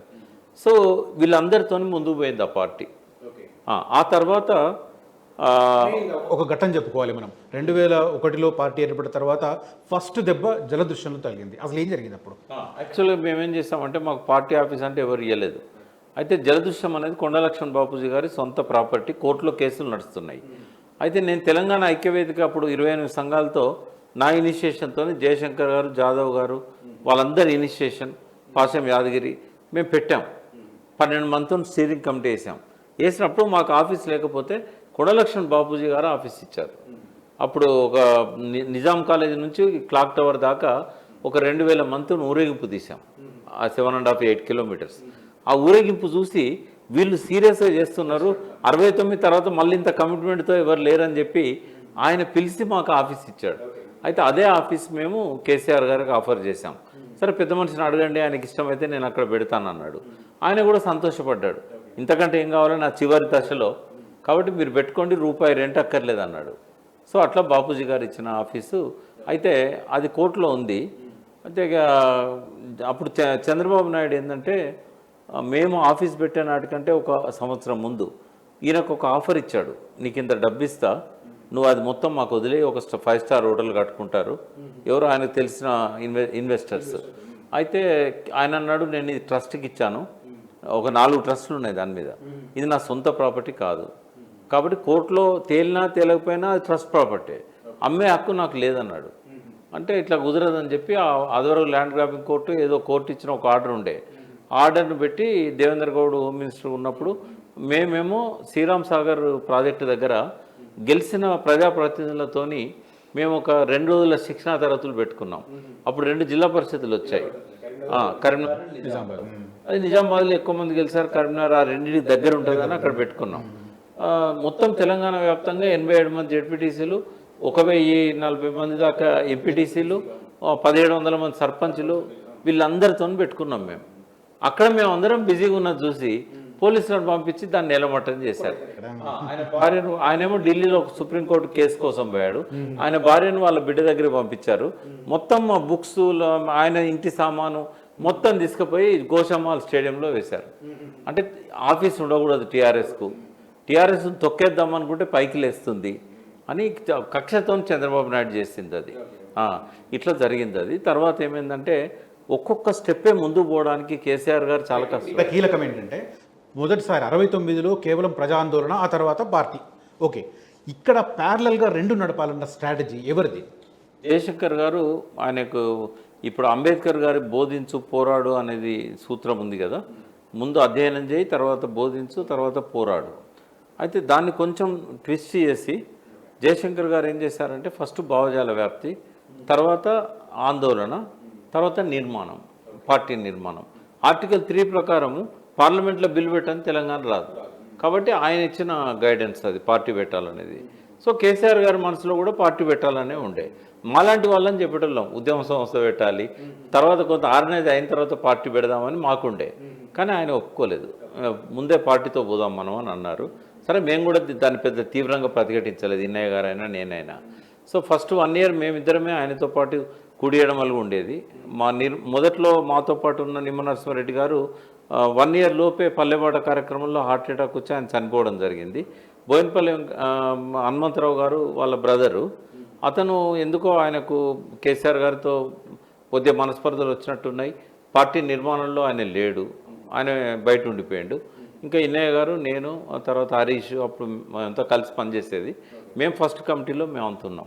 సురేందర్ రెడ్డి గారు, నాయన నరసింహారెడ్డి గారు, ఇదా ఫస్ట్ రాష్ట్ర కమిటీ. సో అట్లా మేము కొంత అంచెలంచెలు ఎదుర్కొంటూ పోయినాము. మాకు బాగా మమ్మల్ని అంటే ఒకటి సింహగర్జన కరీంనగర్ది గుడ్ బిగినింగ్, అది కేసీఆర్ గారి నాయకత్వం మీద నమ్మకం కలిగించిన మొదటి మీటింగ్ అని చెప్పొచ్చు. అంతకంటే ముందు 3 రాజీనామాలు ఇచ్చాడు ఆయన, తెలుగుదేశం సభ్యత్వానికి, ఎమ్మెల్యేకు, తర్వాత లోక్సభ మన డిప్యూటీ స్పీకర్కి. ఈ మూడింటితోని ఒక్కసారి తెలంగాణ లేచి కూర్చుంది అసలు. ఎందుకంటే పదవుల కోసం అమ్ముడుపోయే నాయకులను చూసాం కానీ అసలు పదవులను త్యాగం చేసే వ్యక్తిని చూసామని. అది అయిన తర్వాత నెక్స్ట్ ఏంటంటే సింహగర్జన సభ చాలా ప్రిపేర్డ్తో జరిగింది. అది కేసీఆర్ గారు ఒక 5-6 నెలల ముందు నుంచి తెలంగాణ ఉద్యమాన్ని లాంచ్ చేయాలంటే గుడ్ బిగినింగ్ ఇవ్వాలి. ఆ గుడ్ బిగినింగ్ కోసం ఆయన చాలా గ్రాండ్గా ఉండాలి, దానికి బాగా ఎక్సర్సైజ్ చేశాడు. అది చెప్పాలంటే ఒక గంట పడుతుంది ఎట్లా ప్రిపేర్ చేశాడు. బట్ అంటే ఏంటంటే హైదరాబాద్లో ఎట్లా బయలుదేరాలి, ఒక నదిలోకి ఎట్లయితే ఉపనదులు వచ్చి కలుస్తాయో ఏ రోడ్లకు వెళ్ళి జనం ఎట్లొచ్చి కలవాలి, వరంగల్ వాళ్ళు ఎక్కడ కలవాలి, తర్వాత సిద్దిపేట వాళ్ళు ఎక్కడ, అంటే కామారెడ్డి వాళ్ళు వచ్చి ఎక్కడ కలవాలి, ఇట్లా కరీంనగర్ పోయే రోడ్డుకు ఎన్ని రోడ్లు ఉన్నాయో తండోపతండాలుగా జనం వచ్చి ఒక నది ప్రవహిస్తున్నప్పుడు ఎట్లయితే నదులు కలుస్తాయో అట్లా మెయిన్ స్ట్రీమ్లో కలిసేటట్టుగా 100 కార్లతో జలదృశ్యం నుంచి బయలుదేరిన కరీంనగర్ పొలిమేరలో పోయేసరికి 8 గంటలు పట్టింది. తర్వాత మొత్తము అసలు రోడ్ల మీద ఇంత సందు లేకుండా కార్లు, అంటే 1000 కార్లు వచ్చాయి. తీరా గ్రౌండ్ దగ్గర పోయేసరికి నిండిపోయి ఉన్నది ఆల్రెడీ. అది వచ్చిన వాళ్ళంతా రోడ్ల మీదనే ఉండిపోయారు కరీంనగర్లో. తర్వాత ఎక్కడికక్కడ విగ్రహాల దగ్గర దండలేయడం, అంబేద్కర్ స్టాచ్యూ ఏది ఉంటే అక్కడ. తర్వాత మహిళలు వచ్చి బొట్టు పెట్టడం. ఒక్కటి చెప్పనా, ఎవ్రీథింగ్ ఇది ఆర్గనైజ్ షో. కానీ జనాలకు ఎట్లా కనబడదు అంటే కనపడదు. పోతా అంటే అక్కడ ప్యారడైజ్ దగ్గర ఫ్లైఓవర్ కిందకి వెళ్ళిపోతుంటే బస్తాల కొద్ది పూలు పైనుంచి పోయే అన్ని కార్ల మీద, మనుషుల మీద, ఊరేగింపుల మీద. అసలు అది నేను ఈ ప్లానింగ్లో ఉన్నోన్ని, ఇన్నయ్య గారు ఈ ప్లానింగ్లో ఉన్నారు, జనార్దన్ రావు గారు ఉన్నారు, ప్రొఫెసర్ జనార్దన్ కాకతీయ యూనివర్సిటీ. మేము ముగ్గురం ఒక్క కారులో నా పాశం యాదగిరి, మా 4 కళ్ళల్లో ఏకధారగా నీళ్ళు వస్తున్నాయి. అంటే మేము చేసిన దాన్ని కూడా మేము మర్చిపోయి ప్రజల్లో ఇంత స్పందన వస్తుందా? వాస్తవంగా అంత ఆర్గనైజ్డ్ షో. దానివల్ల ఏమైందంటే ఆ రోజు కదా అవసరం, గ్రాండ్ ఎంట్రీ అనేది అవసరం compulsory. Good beginning is half success అంటారు కదా, దాన్ని ప్రాక్టికల్ గా మేము చూసాం ఆ రోజు. అయితే ఇక్కడ ఒక విషయాన్ని మనం మర్చిపోతున్నాం. అసలు నిజంగానే కేసీఆర్ గారు వచ్చి జై తెలంగాణ అనగానే ఎద్దు గదిలిన జనము అనేది ఒకటి ఇంపార్టెంట్. అప్పుడు ఏంటంటే తీవ్రమైన దుర్భిక్ష పరిస్థితులు, కింద నీరులో ఫీలింగ్ ప్రతి చోట ఉంది, అన్ని వర్గాల్లో ఉంది. తెలంగాణ ఫీలింగ్ ఒకటే కాదు, పరిస్థితులు కూడా అట్లే ఉన్నాయి. ఒక బతకలేని పరిస్థితి, దయనీయమైన పరిస్థితులు, తిండికి లేక 14 లక్షల మంది మహబూబ్నగర్ నుంచి వలస వచ్చుడు, 5 లక్షల మంది నల్గొండ జిల్లా నుంచి వలస వచ్చుడు, దేవరకొండ నుంచి అక్కడిక్కడి నుంచి. ఇక్కడ పొద్దున్నే పాల ప్యాకెట్లు వేసుడు, రిక్షాలు తొక్కుడు, ఇవన్నీ. అప్పుడు రిక్షాలు ఉండే, సైకిల్ రిక్షాలు. దేవరకొండ నుంచి వచ్చి రిక్షాలు తొక్కటోళ్ళు ఇక్కడ. తర్వాత ఈ ఉత్తర తెలంగాణలో ఉన్న కామారెడ్డి దగ్గర నుంచి మొదలుపెట్టాడు, కరీంనగర్ దగ్గర నుంచి నిజామాబాద్ దాకా, దుబాయ్ బొంబాయి అని అనేవాడు. మంచి ఖాయం చేసేవాడు కేసీఆర్. దుబాయ్ బొంబాయి బొగ్గుబాయి ఇదేనా మన బతుకులు, మనకు స్వేచ్ఛ లేదా, కృష్ణా గోదావరి నదులు మన దగ్గర నుంచి పోతున్నాయి, మన దగ్గర ఎందుకు పంటలు పండియవు, పైన ఉన్నలో మనకు నీళ్ళు లేకుండా కిందికి పట్టుకపోతున్నారు. అయితే జలసాధన ఉద్యమాన్ని మేము 40 రోజుల పాటు నడిపాం. 2002 నవంబర్ 25 నుంచి 2003 జనవరి 6 నాడు పరేడ్ గ్రౌండ్లో మొట్టమొదటిసారి 10 లక్షల మందితో మీటింగ్ పెట్టాం. కేసీఆర్ గారి ప్లానింగ్ ఎట్లుండేదంటే 10 లక్షల మంది రావాలనుకుంటే 20 లక్షల మందికి ఏర్పాట్లు చేసేవాడు, అంటే వెహికల్స్. ఎందుకంటే అయితే మేము అడిగేటోళ్ళం, సార్ మీరు ఎందుకు 10 లక్షలు చాలు కదా మనకి 20 లక్షల మందికి ఎందుకు ఇస్తానంటే, మనం ఎప్పుడు ఒక 100% ఎక్కువ ఆలోచించాలి. ఎందుకంటే కార్యకర్తలు కొంతమంది అప్పులలో ఉంటారు, ఆకలితో ఉంటారు, ఖర్చులు ఉండయి, మనం ఇచ్చిన దానికి వెళ్ళి వాడుకుంటారు కదా. దాదాపు 50% మనం పెట్టిన పర్పస్కి అవి ఉపయోగపడవు. కాబట్టి వాళ్ళ బాగోగులు కూడా మనం చూడాలి కదా. అంటే వాళ్ళు మనం రూపాయి ఇస్తే వాళ్ళు 50 పైసలే ఖర్చు పెడతారు. కాబట్టి మనం 20 లక్షలు అనుకుంటే 10 లక్షలు అవుతుంది. అందుకే కేసీఆర్ గారు ఎంటైర్ ఆయన సీఎం ఉన్నా ఉద్యమకారుడు ఉన్నా ఒక్క మీటింగ్ ఫెయిల్ కాలేదు. భారతదేశంలో ఇట్లాంటి ఒక మెటిక్యులస్గా ప్లాన్ చేసి మీటింగ్లను సక్సెస్ చేసిన ఇంకో నాయకుడు లేడు. దేవగౌడ అయితే వరంగల్లో మేము 2004 ఎలక్షన్ల ముందు ఏప్రిల్ 27 నాడు వరంగల్లో 3వ సదస్సు పెట్టాం, తెలంగాణ రాష్ట్ర సమితి వార్షికోత్సవం. అసలు ఒక్కసారి ఆ స్టేజ్ మీదకి వచ్చి ఎటు చూసినా కూడా కిలోమీటర్ల కొద్ది జనాలను చూసి ఇట్లా నెత్తి కొట్టుకున్నాడు దేవగౌడ, అప్పుడు మాజీ ప్రధాని ఆయన. అంటే అంత అద్భుతంగా జన ప్రదర్శన, బల ప్రదర్శన. ఆ వరంగల్ మీటింగ్ ఫోటోనే ఈనాడులో ఫుల్ పేజ్ చూసి సోనియా గాంధీ ఎస్ఎం కృష్ణన్ కర్ణాటక నుంచి పంపించి రాజశేఖర రెడ్డికి ఇష్టం లేకపోయినా కూడా టీఆర్ఎస్తో పొత్తు కుదిర్చింది. ఆ ఒక్క ఫోటో ఈనాడులో వచ్చిన ఫోటో. పార్లమెంట్ సెంట్రల్లో ఆమె ఒక తెలుగు ఎంపీ దగ్గర ఉన్న ఆ పేపర్ చూసి అక్కడ ఆగిపోయి what is this very who conducted this meeting అని అడిగింది అన్నట్టు. అడిగితే అక్కడనే ఆయన చెప్పిండు కేసీఆర్ ఇట్లా తెలంగాణ అంటే, అప్పటిదాకా మీకు కేసీఆర్ పేరే తెలియదు. సో అట్లా ఆ పొత్తుకు అది కారణమైంది. ఆ పొత్తు అనేది ఒక టేక్ ఆఫ్ అయింది. ఎందుకంటే 42 మందిని 2004లో కాంగ్రెస్ పార్టీతో పొత్తు పెట్టుకున్నప్పుడు సేమ్ మళ్ళీ 69 ఎపిసోడ్ రిపీట్ అవుతుంది అన్న అనుమానాలు కూడా కనిపించినాయి. అంటే ప్రభుత్వంలో చేరినప్పుడు వచ్చింది అది. ఒక సంవత్సరం 2 సంవత్సరాల దాకా ఓపిక పట్టారు, ఎవరు కూడా ప్రత్యామ్నాయ ఉద్యమాలు తీసుకురాలే. కానీ 2005లో ఎప్పుడైతే రియాజ్ ఎన్కౌంటర్ అయిందో అయినాక 6 మంత్రులు రిజైన్ చేశారు. సంతోష్ రెడ్డికి అది లేటుగా చేశాడు.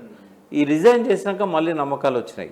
తర్వాత కేంద్ర ప్రభుత్వంలో నుంచి నరేంద్ర కేసీఆర్ గారు ఎప్పుడైతే రిజైన్ చేశారో మళ్ళీ నమ్మకాలు పెరిగినాయి.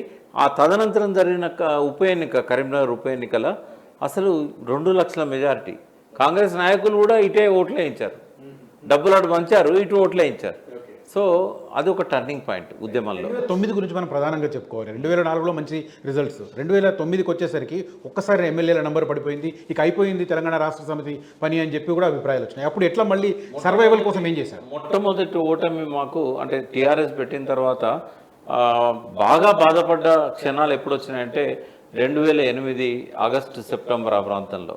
అప్పుడు ఏమైందంటే 16 మంది ఎమ్మెల్యేలను కేసీఆర్ గారు రిజైన్ చేయించాడు.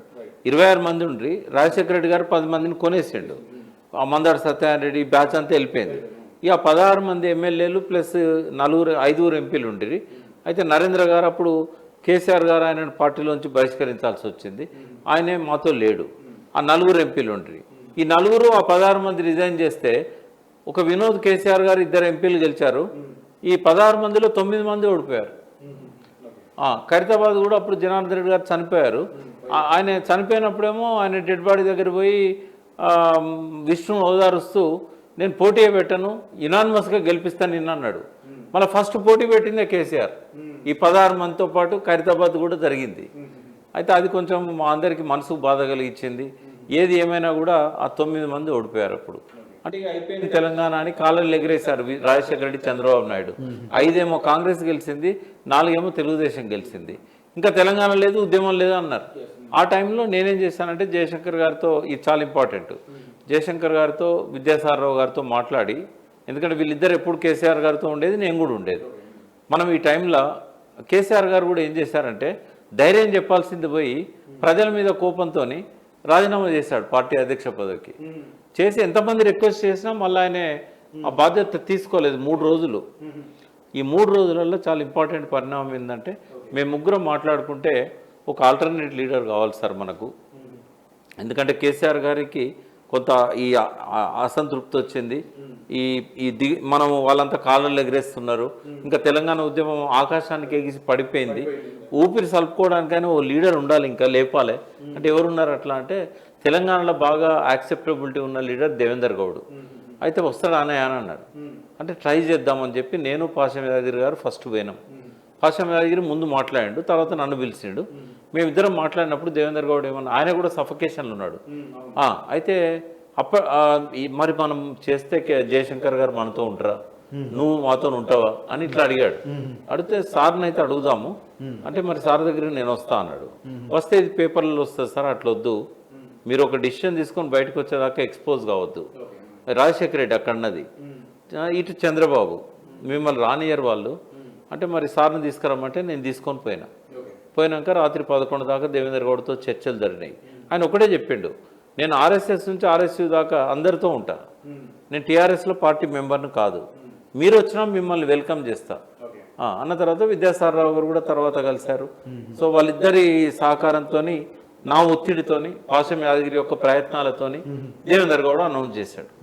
అనౌన్స్ చేసిన రోజే ఆయన ఇక్కడ అనౌన్స్ చేస్తున్నాడు వాళ్ళ ఇంట్లో.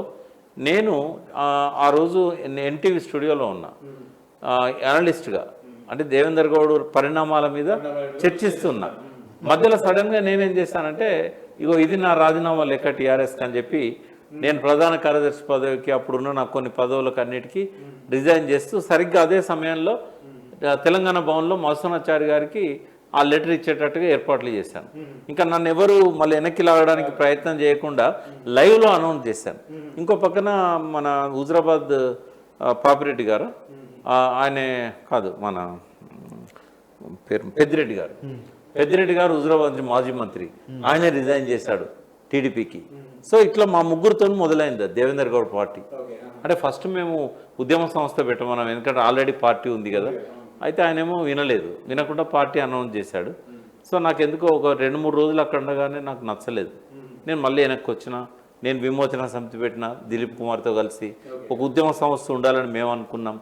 ఆ సమయంలో ఇక్కడ కేసీఆర్ గారు మళ్ళీ లేచడానికి ఆ 3 రోజుల తర్వాత ఆయన రాజీనామాను జయశంకర్ గారు వీళ్ళంతా పోయాడుతూ ఉపసంహరించుకున్న తర్వాత ఊపిరి సలుపుకోవడానికి కొంత టైం పడుతుంది కదా, ఎందుకంటే 9 మంది ఓడిపోయారు ఇదంతా. ఆ టైంలో బ్రీతింగ్ పీరియడ్ టైంలో దేవేందర్ గౌడ్ తెలంగాణ మొత్తం తిరిగిండు. మళ్ళీ నేను పోయి ఆయనతో పాటు తిరిగే సమయంలో ఏంటంటే తెలంగాణ అంతా మళ్ళొక్కసారి లేచింది. అది కేసీఆర్కు ఉపయోగపడ్డది. దేవేందర్ గౌడ్ వల్ల తెలంగాణ ప్రజల లోపల నిర్లిప్తత, నిరాశ రాకుండా ఆయన కాపాడిండు ఆ కొద్ది కాలం. తర్వాత ఏమైంది, కేసీఆర్ లేచిన తర్వాత మళ్ళీ ఈయన పోయి చిరంజీవితో ప్రజారాజ్యంలో విలీనం చేసిండు. అంటే ఆ గ్యాప్ ఏదైతుందో తెలంగాణ ఉద్యమంలో చాలా important gap. We have to say thanks to Devender Goud. ఆ టైంలో చావకుండా చేశారు. కేసీఆర్కు ఉన్నంత కమిట్మెంట్ కానీ, కేసీఆర్కు ఉన్నంత చాకచక్యం కానీ, నైపుణ్యం, వ్యూహము, ఎత్తుగడలు ఏది కూడా దేవేందర్ గౌడ్కు లేదు. డబ్బు బాగున్నా కూడా పెట్టడానికి వెనక ముందు ఆడేవాడు. కేసీఆర్ దగ్గర రూపాయి లేకున్నా కూడా నానా కష్టాలు పడి తెచ్చి మూవ్మెంట్ నడిపాడు. తెలంగాణ ఉద్యమంలో 2009 అట్మోస్ట్ ఇంపార్టెంట్ ఇయర్ అని చెప్పుకోవచ్చు, ప్రధానంగా డిసెంబర్. ఏంటి అప్పుడున్న వ్యూహం ఏంటి అసలు? ఒక మాటలో చెప్పాలంటే నిర్మాణం గురించి, తెలంగాణ ఉద్యమం గురించి, 2.5 జిల్లాలకే పరిమితమైన తెలంగాణ ఉద్యమాన్ని తెలంగాణ వ్యాప్తం చేసింది, విశ్వవ్యాప్తం చేసింది కేసీఆర్ గారి నిరాహార దీక్ష. ఆ దీక్షతో పాటుగా విద్యార్థుల ఉద్యమం, కేసీఆర్ గారి ఆలోచన అది. విద్యార్థుల ఉద్యమం అకస్మాత్తుగా వచ్చింది కాదు, విద్యార్థులను ఉద్యమాల్లోకి తీసుకురావద్దని చెప్పి కేసీఆర్ గారి నిర్ణయం. మీకు అంతకుముందు గుర్తుండాలి, తెలుగుదేశం పార్టీ అధికారంలో ఉన్నప్పుడు ఎలక్షన్స్ బ్యాన్ చేసింది. స్టూడెంట్స్ యూనియన్ అంటే విద్యార్థిగా రాజకీయాల్లోకి వచ్చి ముఖ్యమంత్రి దాకా ఎదిగిన చంద్రబాబు నాయుడు విద్యార్థులు రాజకీయాల్లోకి వద్దన్నాడు. కేసీఆర్ కూడా విద్యార్థులను తెలంగాణ ఉద్యమంలోకి వద్దన్నాడు. ఎందుకన్నాడు అంటే అప్పుడు అవుతారనే ఉద్దేశంతో అన్నది. ఒక విద్యా సంవత్సరం నష్టపోయింది. ఓకే. రెండవది విద్యార్థులు ఎమోషనల్ ఉంటుంది. ఇది మన చేతిలో ఉండదు. విద్యార్థులు ఉద్యమంలోకి వచ్చినట్టయితే పార్టీ కంట్రోల్లో విద్యార్థులు ఉండరు.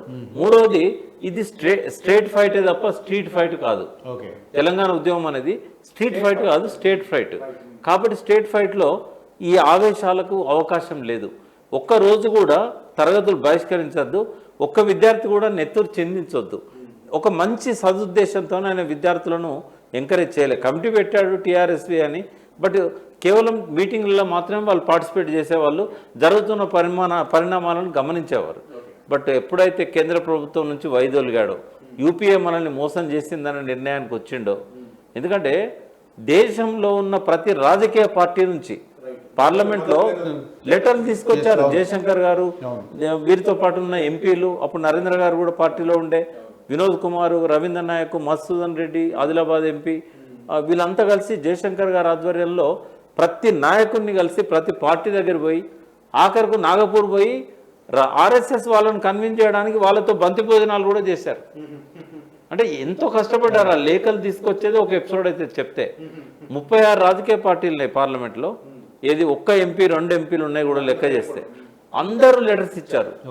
ఒక ములాయం సింగ్ యాదవ్ మాత్రం చంద్రబాబు ఇన్ఫ్లుయెన్స్లో ఉండి వ్యతిరేకించాడు.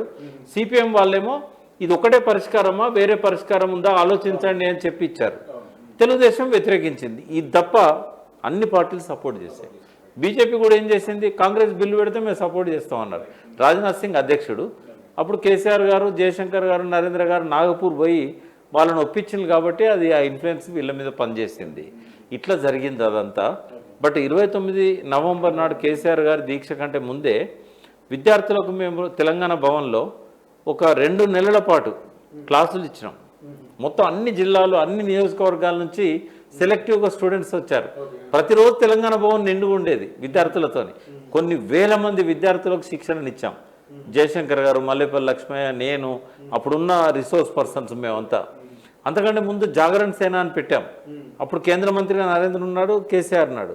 అయితే అది ఆర్ఎస్ఎస్ లాంటి ఒక సంస్థను తెలంగాణలో ఇంట్రడ్యూస్ చేయాలి, ఒక సాంస్కృతిక విప్లవం జరగాలి, ఒక ప్రజల లోపల ఆ సాంస్కృతిక అంటే బలంగా తెలంగాణ ఉద్యమాన్ని దీర్ఘకాలికంగా నడపాలంటే మనకు ఆర్ఎస్ఎస్ కావాలని చెప్పి నరేంద్ర గారు, అప్పుడు ఉమాకాంత్ అని ఉండే, కొరాడే ఉమాకాంత్ అని చీఫ్ ఇంజనీర్ రిటైర్డ్, ఆయనను మెయిన్గా పెట్టి చీఫ్ కమాండర్, నేను చీఫ్ కోఆర్డినేటర్, మేము జాగరణ సేన పెట్టాం. కానీ అది ఇనాగరేషన్ రోజే నరేంద్ర గారు ఎంతో ఎమోషనల్ అయ్యి ఆయన ఒక మాట అన్నాడు, అమ్మకు బలిస్తాము, కత్తులతో నరుకుతామని. ఇట్లా ఎప్పుడైతే ఆయన ఎమోషనల్ అయ్యి మాట్లాడిండో, ఒక కేంద్ర మంత్రి అట్లా మాట్లాడొచ్చా? అది అన్ని పేపర్లలో నెగిటివ్ ప్రచారం జరిగి కేసీఆర్ గారు మనస్తాపానికి గురై ఆ రోజే డిసైడ్ చేసుకున్నాడు, ఈ నరేంద్ర ఉంటే మనం ముందుకు పోలేము. కానీ ఆ సమయం కోసం వెయిట్ చేసిండు. ఏదో స్కామ్ దొరికింది ఆయనను, అంటే విదేశాలకు పాస్పోర్ట్, నకిలీ పాస్పోర్ట్లేదు ఏదో వచ్చింది, అదేమీ రుజువు కాలేదు అనేది చాలా కీలకం. మీరు అన్నట్టు వెరీ టర్నింగ్ పాయింట్. ఆ ప్రాసెస్ అంతా ఎట్లా? ఆమరణ దీక్షకు పునాది మళ్ళా ఉద్యోగులు, విద్యార్థులే. ఎందుకంటే రాజశేఖర రెడ్డి మళ్ళీ 2వ సారి గెలిచాడు. వీళ్ళు తెలుగుదేశంతో పొత్తు కలిసి 10 సీట్లకు పరిమితం అయినలు. చంద్రబాబు ఎలక్షన్ల టైంలో మోసం చేశాడు, ఆ పొత్తు కుదరలేదు. ఆయన అన్ని బీఫామ్లు డబుల్ ఇచ్చాడు. అట్లేమైందంటే 10 మందే టీఆర్ఎస్, అది టీఆర్ఎస్ బలం కాదు వాస్తవంగా. బట్ అంతకుముందే ఒక దెబ్బ తగిలింది బై ఎలక్షన్లలో, ఏడాది తిరిగే ముందే మళ్ళీ ఇంకో దెబ్బ తగిలింది. ఈ 2 దెబ్బలకు తట్టుకోలేని పరిస్థితుల్లో చతికిల పడిపోయినాం అందరం, ఈవెన్ ఇంక్లూడింగ్ కేసీఆర్. ఒక నిరాశ అలుముకున్నది. కానీ ఆయన లోపల పట్టుదల అయితే ఉండే. అయితే ఆ టైంలో మాకు ఒక బలమైన పాశుపతాస్త్రం లాగా దొరికింది. ఏంటంటే 14F మీద అప్పుడు ఇచ్చిన తీర్పు, సుప్రీంకోర్టు ఇచ్చిన తీర్పు. ఆ తీర్పు ప్రకారం ఏంటంటే పోలీస్ డిపార్ట్మెంట్లో ఈ లోకల్ రిక్రూట్మెంట్ దానికి సంబంధించింది. అయితే అప్పుడు తెలంగాణ విఠల్ ఉండే కదా, మన పబ్లిక్ సర్వీస్ కమిషన్లో రిటైర్ అయ్యారు. ఆ సి విఠల్ ఉద్యోగ సంఘం నాయకుడు. ఫస్ట్ టైం ఆయన కేసీఆర్ దగ్గర పోయిండు, అన్న ఇది మనకు ఒక పెద్ద అస్త్రం, దీన్ని మనం తీసుకొని కనుక కొడితే దెబ్బ మనం బాగా సక్సెస్ అవుతామని అన్నాడు. అయితే అదే సమయంలో రాజశేఖర రెడ్డి గారు హెలికాప్టర్ ప్రమాదంలో చనిపోయాడు. అయితే సోనియా గాంధీ తెలంగాణ ఇవ్వకపోవడానికి ప్రధానమైన అడ్డంకి రాజశేఖర రెడ్డి. ఇది ఎవరో చెప్పలేదు, మన్మోహన్ సింగ్ గారు, జయశంకర్ గారు చెప్పారు. వాళ్ళిద్దరు పరిచయం చాలా ఏళ్ళ కింద. ఇది మన్మోహన్ సింగ్ గారు యూజీసీ చైర్మన్ ఉండే. ఆ టైంలో ఆయన కాకతీయ యూనివర్సిటీ వైస్ ఛాన్సలర్. తర్వాత ఆర్థిక మంత్రి ఉన్నప్పుడు కూడా. అయితే వాళ్ళిద్దరి అనుబంధం ఒక 30 ఏళ్ళ కిందిది. సో ఆయన జయశంకర్ మీరు ఎంత ప్రయాసపడ్డా కూడా తెలంగాణ రాదు, ఎందుకంటే రాజశేఖర రెడ్డి అడ్డం పడ్డాడు. ఆయన ఒక మాట చెప్పాడట, ఆయన చెప్పింది నాకు. ఏమన్నాడంటే, మీ దగ్గర ఉన్నది 5 ఎంపీలు, నా దగ్గర ఉన్నది 30 మంది ఎంపీలు. అప్పుడు కాంగ్రెస్కి 30 మంది ఉంటుంది. కాబట్టి 5 కోసం మీరు తెలంగాణ ఇస్తానంటే 30 మందితో నేను వెనక్కి వెళ్తాను, ఎట్లా ఇస్తారో చూస్తా అన్నాడు. అంటే అప్పుడు సోనియా గాంధీ దగ్గర మెజార్టీ కూడా చాలా తక్కువ. అది సంకీర్ణ ప్రభుత్వం యూపీఏ. అప్పటికే సిపిఎం వామపక్షాలు దూరం అయిపోయినాయి. యూపీఏ 2లోనేమో ఆమె ఇద్దామనుకున్నా లగడపాటి అడ్డుపడి ఎట్లా చేసాడో మనం చూసాం. కానీ రాజశేఖర రెడ్డి లగడపాటి కంటే బలవంతుడు, ఎక్కువ మంది ఎంపీలు ఉండరు. అప్పుడు సేమ్ అదే రిపీట్ అయ్యేది ఒకవేళ సోనియా గాంధీ ఫస్ట్ యూపీఏలో ఉన్నప్పుడు ఇచ్చినట్టయితే. సో అప్పుడు ఒకటి పార్టీని వీక్ చేసే కార్యక్రమం కొనసాగుతున్నాయి, ఇంకోవైపు తెలంగాణ రాకుండా జాతీయ స్థాయిలో అడ్డుకున్నారు. రాజశేఖర రెడ్డి హెలికాప్టర్ ప్రమాదంలో చనిపోవడం అనేది తెలంగాణకు ఒక టర్నింగ్ పాయింట్. అందరి లోపల మళ్ళీ ఒక ఈ అడ్డుబయట వేయండి మనకు తెలంగాణ వస్తుంది అని చెప్పేసి. నెక్స్ట్ ఇమ్మీడియట్గా ఈ సుప్రీంకోర్టు తీర్పు, దాంతో ఏమైందంటే ఉద్యోగ గర్జన అని పెట్టారు ఇక్కడ సిద్దిపేటలో. ఆ ఉద్యోగ గర్జనలో కేసీఆర్ ఒక మాట అన్నాడు, ఇక ఇది అంతిమ పోరాటం, తెలంగాణ వచ్చుడో కేసీఆర్ సచ్చుడో ఏదో ఒకటి తేలాలి అని నేను ఆమరణ నిరాహార దీక్ష పోతా అని చెప్పి 29 నవంబర్ డేట్ అనౌన్స్ చేశాడు.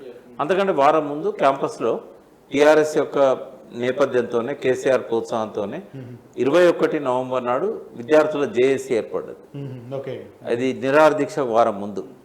ఇక నిరాహార దీక్ష రోజు జరిగిన పరిణామాలు మీరు చూశారు. కేసీఆర్ని అరెస్ట్ చేయడం, ఇక్కడ శంకరమ్మ కొడుకు శ్రీకాంతాచారి ఆత్మహత్యా ప్రయత్నము, తర్వాత కిష్టయ్య కాల్చుకోవడం, ఇవన్నీ ఆ 2-3 రోజుల్లో ఒక 10 మంది చనిపోయారు. ఈ తెలంగాణ ఉద్యమంలో ఒక మాయని మచ్చ ఏంటంటే అందరిని విషాదంలోకి నెట్టేసింది ఆత్మహత్యలు. అయితే ఈ ఆత్మహత్యలలోనే యాదిరెడ్డి ఆత్మహత్యకు ఒక ప్రాధాన్యత ఉన్నది. యాదిరెడ్డి 2 రోజులు ట్రైన్లో ప్రయాణం చేసి ఢిల్లీకి పోయిండు. పోయేటప్పుడు ట్రైన్లోనే లెటర్ రాశాడు సోనియా గాంధీకి. ఆ లెటర్ జేబులో పెట్టుకొని పార్లమెంటు ఎదురుగా ఉన్న చెట్టు గురి పెట్టుకొని చచ్చిపోయాడు. ఆ లెటర్ సోనియా గాంధీని కలిసివేసింది బాగా.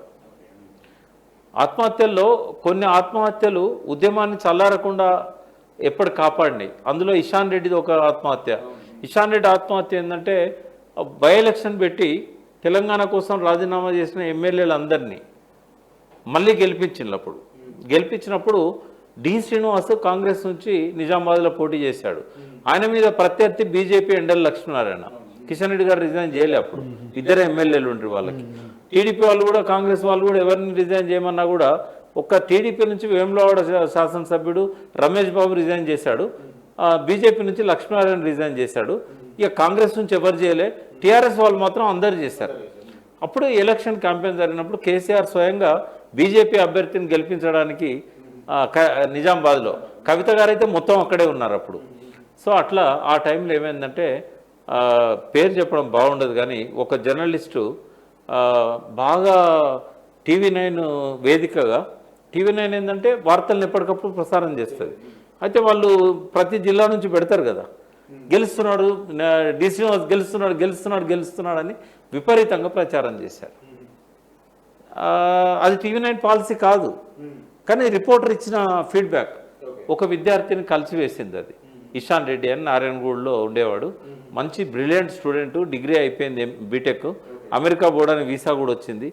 ఆ టైంలో ఆయన రాత్రి ఒక డిసిషన్ తీసుకున్నాడు, డి శ్రీనివాస్ ఓడిపోతే నా తలను అమ్మకు బలిస్తా, నేను చచ్చిపోతా, కాబట్టి డి శ్రీనివాస్ ఓడిపోవాలని తల్లికి మొక్కున్నాడు. మొక్కుని తెల్లారి రిజల్ట్స్ వచ్చినాయి, డి శ్రీనివాస్ ఓడిపోయాడు. ఓడిపోగానే రాత్రి ఎవరికి చెప్పకుండా, ఆ రిజల్ట్స్ వచ్చిన రోజు రాత్రి ఎవరికి చెప్పకుండా 1 లీటర్ సీసా పెట్రోల్ నింపుకొని యూనివర్సిటీ లైబ్రరీ దగ్గర పోయి తనకు తానే కాల్చుకొని చచ్చిపోయాడు. అంటే చాలా ట్రాజెడీ. అంటే ఆ రోజు పరిస్థితి ఏంటంటే, ఉదయము అందరేమో విజయోత్సాహంతో ఉన్నారు, ఎందుకంటే ఎంతమంది రిజైన్ చేసిల్లో అందరు గెలిచారు. విజయోత్సాహంలో ఉన్నప్పుడు కూడా సాధించిన దానికి సంతృప్తిని పొంది అదే విజయం అనుకుంటే పొరపాటు అని చెప్పి మళ్ళీ అగ్నికి ఆజ్యం పోసింది ఇషాన్ రెడ్డి ఆత్మహత్య. క్యాంపస్లో విద్యార్థుల ఉద్యమాలు జరుగుతున్నప్పుడు పోలీసులు అప్పర్ హ్యాండ్ అయ్యి విద్యార్థులను బయటికి రాకుండా నిలువరించి చెలో అసెంబ్లీని విఫలం చేస్తున్నప్పుడు ఒక మామూలు పిల్లవాడు యాదయ్య, సిరిపురం యాదయ్య, అతను విద్యార్థులను అడిగిండు, ఏంది మనం ముందుకు పోలేకపోతాం కదా, అసెంబ్లీకి పోతామా అంటే పోనిస్తలేరు, ఇక్కడనే ఆగాలి అంటే ఇది ఫెయిల్ అయినట్టే కదా అంటే ఫెయిల్ అయినట్టే అంటే దీన్ని ఫెయిల్ కానియద్దు, దీన్ని ఎట్లన్నా సక్సెస్ చేయాలని చెప్పి ఆ బాటిల్ తీసుకొని, మంచిళ్ళ బాటిల్ తీసుకొని పెట్రోల్ పంప్ దగ్గర పోయి పెట్రోల్ పంప్ తీసుకొని వచ్చి ఆ విద్యార్థుల మధ్యలోనే అంటుపెట్టుకొని ఆ సజీవంగా తలగబడిపోయే దృశ్యం టీవీలల్లో లైవ్ చూపెట్టారు.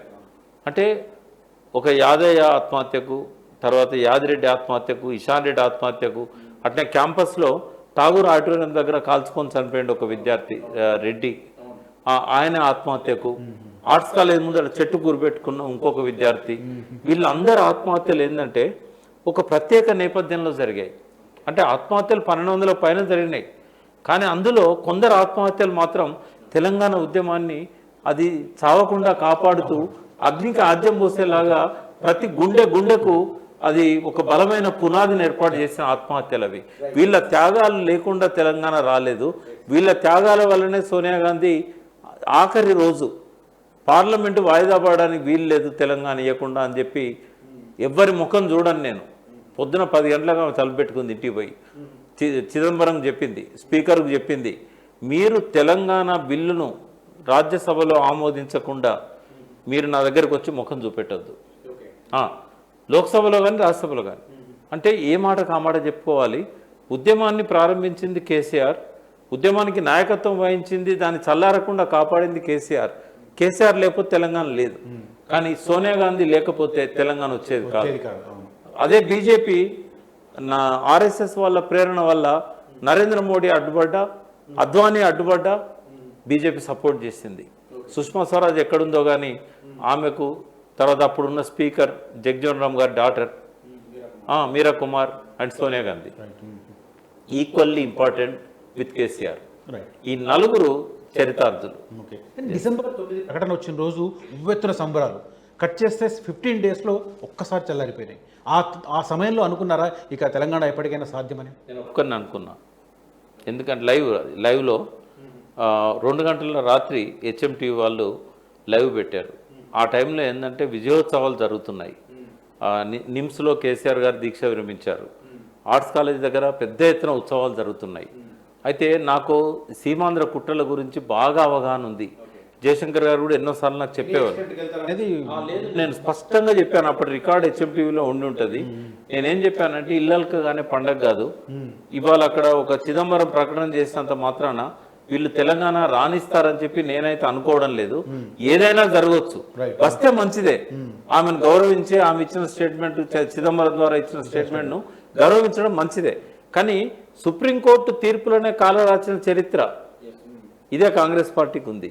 ముల్కీ చెల్తుందని చెప్పి సుప్రీంకోర్టు ఇస్తే బిల్లు పెట్టి సుప్రీంకోర్టు ఇచ్చిన తీర్పును రద్దు చేశారు కదా. కాబట్టి ఏదైనా జరగవచ్చు, నాకైతే సంబరంగా లేదు అని చెప్పాను నేను.